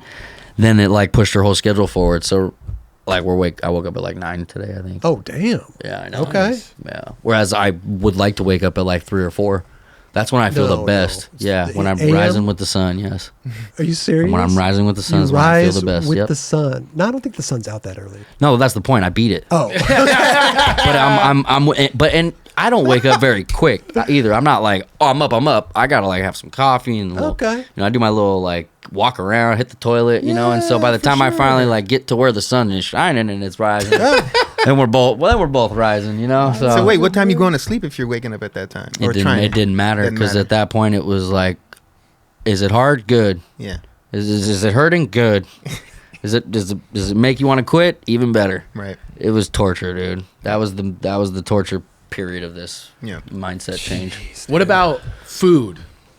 What are you eating food wise? Because I feel like that's a huge part of all this. Is like, big time. What do you? Oh yeah, I start my day with one of these every day. There you go. This ain't an energy drink, right? I'm not getting in trouble. Okay. Start my day every day with one of those with a sea moss in it, and then I'll work out up until about 2 or 3 or whatnot, stretch, do my whole thing with drinking water and yada yada and everything, and then I'll eat like anywhere from 3 to 6 eggs, and then I'll go until dinner time, and then I'm usually eating some sort of salmon, steak, or sardines. Damn. Okay. Oh, so you're very. I don't really like chicken, but if I do eat chicken, it's usually because I'm gonna treat myself to some like fast food type chicken, like Chick-fil-A or something. Because I really don't like to cook chicken, because I'm never cooking for just myself, and I don't want someone to get sick off me cooking chicken. Because I just don't trust it. You know, chicken's a little different beast. Cook it a proper way. Yeah, you can eat raw steak and be fine. You know, you gotta make sure that chicken's cooked right, and I've just never really trusted that yet. So I eat a lot of red meat, salmon, and like store-bought chicken. I'll get a rotisserie or something. Yeah, a little rotisserie. Yeah, if I do want to make a chicken type dish, I'll go rotisserie. Yeah. But make sure it's not 3D printed. And then when the whole part came out and SOTY happened, it was like, all right, ice cream. I'm back on the ice cream for a little bit. Oh, that's your way of celebrating. That was my celebration. Yeah, I got back on the ice cream heavy, like 6 bars a night. And 6 bars of what? Dove bars? Twix and Snickers, whatever. And I'm not being honest if I say 6 either. Damn it, I'm probably go more like 8 to 12. 8 to 12. With a pint of something next to it, some vanilla cookies and cream. I don't know. Oh, I'll make a bunch of cookies and then I'll get the vanilla ice cream, put the cookie sandwiches myself. Then I've got like 12 cookie sandwiches, dude. It's dangerous. Wow. Yeah. All that working out, bro. You can put some food back, bro. Right. Yeah. Right. Well, I also like, again, with the like not lifting heavy, and it's more about stamina. Your body's actually better off the less you eat. Agreed. To a degree. Like, the better off the less bad shit you eat, for sure. Yes. And so if I can get away with just eating like the 4 to 6 eggs in the morning and then like a good steak dinner at night and not eating in between, my body's usually feeling the best with that. Wow. Okay. Yeah. I mean, all these things about you need to eat 3 times, 4 times a fucking day is nonsense. Yeah, I've heard fasting for 3 days is like the best thing for you. Yep. Yeah. I've yet to try it, but I really want to. Yeah, I've heard great things. I haven't done that yet. I've done, I think, maybe a day and a half, but yeah, even that. I heard like after like the 3rd day, your body starts to like eat the inflammation. Oh, it eats all the bad cells. Yeah, and so I was like, man, that alone makes me want to try it. Mm-hmm. Yeah, but how could your body, like, if that's the thing, if your body can do stuff like that, imagine what it can do otherwise too. You know, Right. like It's a crazy thing. Yeah, Bodies. you could do it properly though. There's definitely ways to do this to maximize what you're trying to do versus just doing it and like not doing it properly and not drinking enough water and not doing certain other things that you need to be doing those things. 100%. Yeah. That's actually one of the biggest hits I'll take sometimes is not drinking enough water. Right. Biggest hit. It's just like, damn, bro, I didn't drink much water today, and now I got a little headache. Like, the headaches, man. Man, Yeah, and I don't drink never water, got bro. headaches in my life. But like now, I'll notice just from a lack of like hydration, I'll get one. Okay. Okay. Well, dude, listen, man, I can't wait to see what you do this year, 2026, dude. I feel like you're on this like uphill trajectory, man, and you just ain't no stopping you, dude. Ain't no stopping you, dude. Well, I went down the wrong way a lot of times, and I don't think I want to go back that way anymore. I mean, I think I'm finally done. It's created who you are today. Yeah. You know? You got all these trophies and stuff, dude. Yeah. It's pretty insane. You know what? I never won a trophy in skating, Dubs. You haven't? No, I never got a trophy. Never got not even a participation trophy. Well, actually, Okay. I was going to ask, contest-wise, is that something you're looking into this year? That was a thought, but that's not me versus me. And, Olympics like, again? That's PSL? Yeah. That's something I definitely need to kind of like, I guess, go and practice in is like, yeah, there's going to be a lot of random tricks I'm going to need to probably pull out that I haven't done in a long time. So that's probably going to be the next goal is go to like Santa Ana or somewhere random and just practice. It was the 8 stair or something. Yeah. But Well, dude, they're rebuilding it too. They're doing it at Trail Tap now, I heard. Yeah. But like, I remember when Mike Mo was kind of putting this all together, he was like, dude, Joslin's like the perfect dude for this. And then I had a heel bruise the first time around. Oh, or something. yeah. I was like, oh, man. Well, I'm excited to watch you in that. Yeah, dude. me Hell too, yeah. bro. Thank Yeah. you guys. We're gonna give you some 9 Club stuff to take home if you don't mind. I'm so I'm down. not even gonna ask. I'm gonna force it upon you. Okay? I'm down. Yeah, Kelly, we do the honors, dude. Yeah. I got some stuff right there on the shelf. Yeah, man. You got everything already? It's just on the shelf. Maybe you got to grab a shirt or a sweatshirt, man. Wait, hey, what size t-shirt? Let's go large. Yeah. Now, see, I would be working out with this thing there. It's heavy. heavy, bro. A couple lifts with it. What is that? Damn. What, 15? No, it's about 20, I think. It's a 20 pounder. I haven't weighed it. Really? I I think haven't it's about, weighed you it. could feel it. It's about 20 pounds, man. The Skater of the Year's trophy. Yeah. I think it's about 20. Yeah, possibly. Yeah. What do you think? I don't know. Let me see. Come on, let's take bets. I think it's 20. I'm going to go 15. You got Yeah, I said 15? 15. Yeah, I'm going to go 15. Does he have a scale in here? Do we? I don't know. For for sure, it's like- mailing out stuff. I think 15. Oh, maybe? too. I kind Thank of you. cheated, though. I was holding a 15-pound kettlebell like this earlier, so I was just trying to see, like, oh, is this what it felt like earlier? It's about 15, probably. Maybe a little less, even. Well, you're in a You did it, bro. esteemed category. You did it. And congrats, bro. It's amazing, dude. I knew you had it all along. Thank He you. did. He called it. I did. I went against the grain. I'm You know sorry. what's funny, too, about Yeah. this? What happened? Well, we talked about it in the show. Me and Chris were like, no, Joslin's got it. And he went with Tom Shaw. Dude, I thought he was getting it, too. There was a Did you point where really? at the end, I thought he was getting it. I was like, he's put out multiple parts. Okay. I was impressed by his first video part of the year, the big spin back lip gap on the channel. And That I was was like, gnarly. for me to be impressed by a transition part is not easy. Like, that was amazing. Yeah. And I was like, okay, so that said something to me right there. Okay. And then he was just kept having a year. And I was like, okay, this could go either way. Who knows? Right. Did you feed off towards the end when you're filming for this part? Did you feed off that energy like almost like a competition at that point? No, I tried very hard not to, actually. Someone was like, oh, he's going for the blunt kickflip. You need to go to Hollywood and just put your nollie back heel on Instagram. I said, no. If I'm going to win, it's going to be because of what I did, and that's that. Yeah. I'm not going against Tom. Like, it's not me versus him. Yeah, it was me versus me this year, and I'm done for the year. I got some Christmas shopping to do. We're going to let this unfold the way it's going to unfold, and I'll pick back up next year. So. That was really, and with TJ too, it was really, that was really fun to watch in skateboarding. Watching you guys go nuts in the streets was, or even at the ramps too, obviously with Tom. Yeah. That was fun to watch, dude. Thank you. For that. No problem. Hopefully we can do it again this year. Back to back. You will, man. That was actually one thing that crossed my mind, but God knows how hard it is to get one. But I was like, man, all right, maybe be the first to get 3 SOTYs. I don't know. 2 more but to then go. again, I don't know who am I competing with there? Is that really me versus me still, or am I trying to go for some record? Everybody, since I don't know when, but there was a certain turning point with Skater of the Year that it kind of everybody was gunning for it, right? It was like this like movement, right? It wasn't like that before. Before it was just like, hey, you ripped, here you go. This is your trophy. You killed it this year.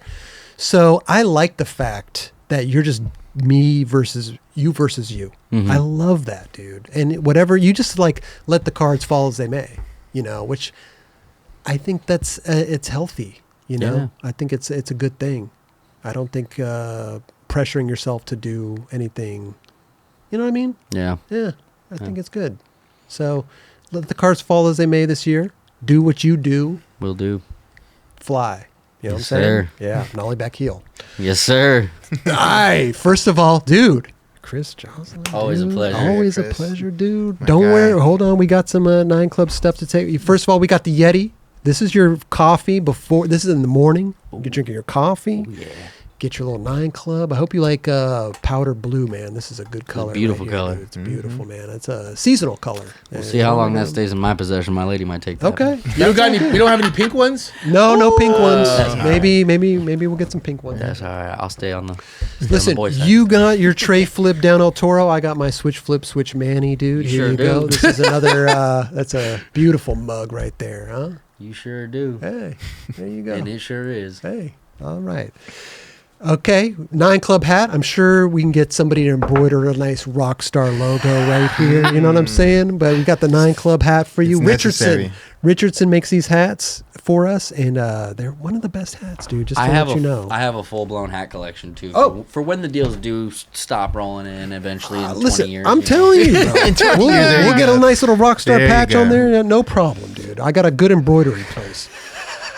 Here's some. You're on the team, dude. We got a 9 Club bolt company. Welcome. It's called Nuts and Peace. Bolts. You've been on since we've started it. Thank just you. everybody that's been on the show is on our bolt company. I appreciate this. 2 I'm gonna packs show of up for a bolts. box in a couple weeks. No.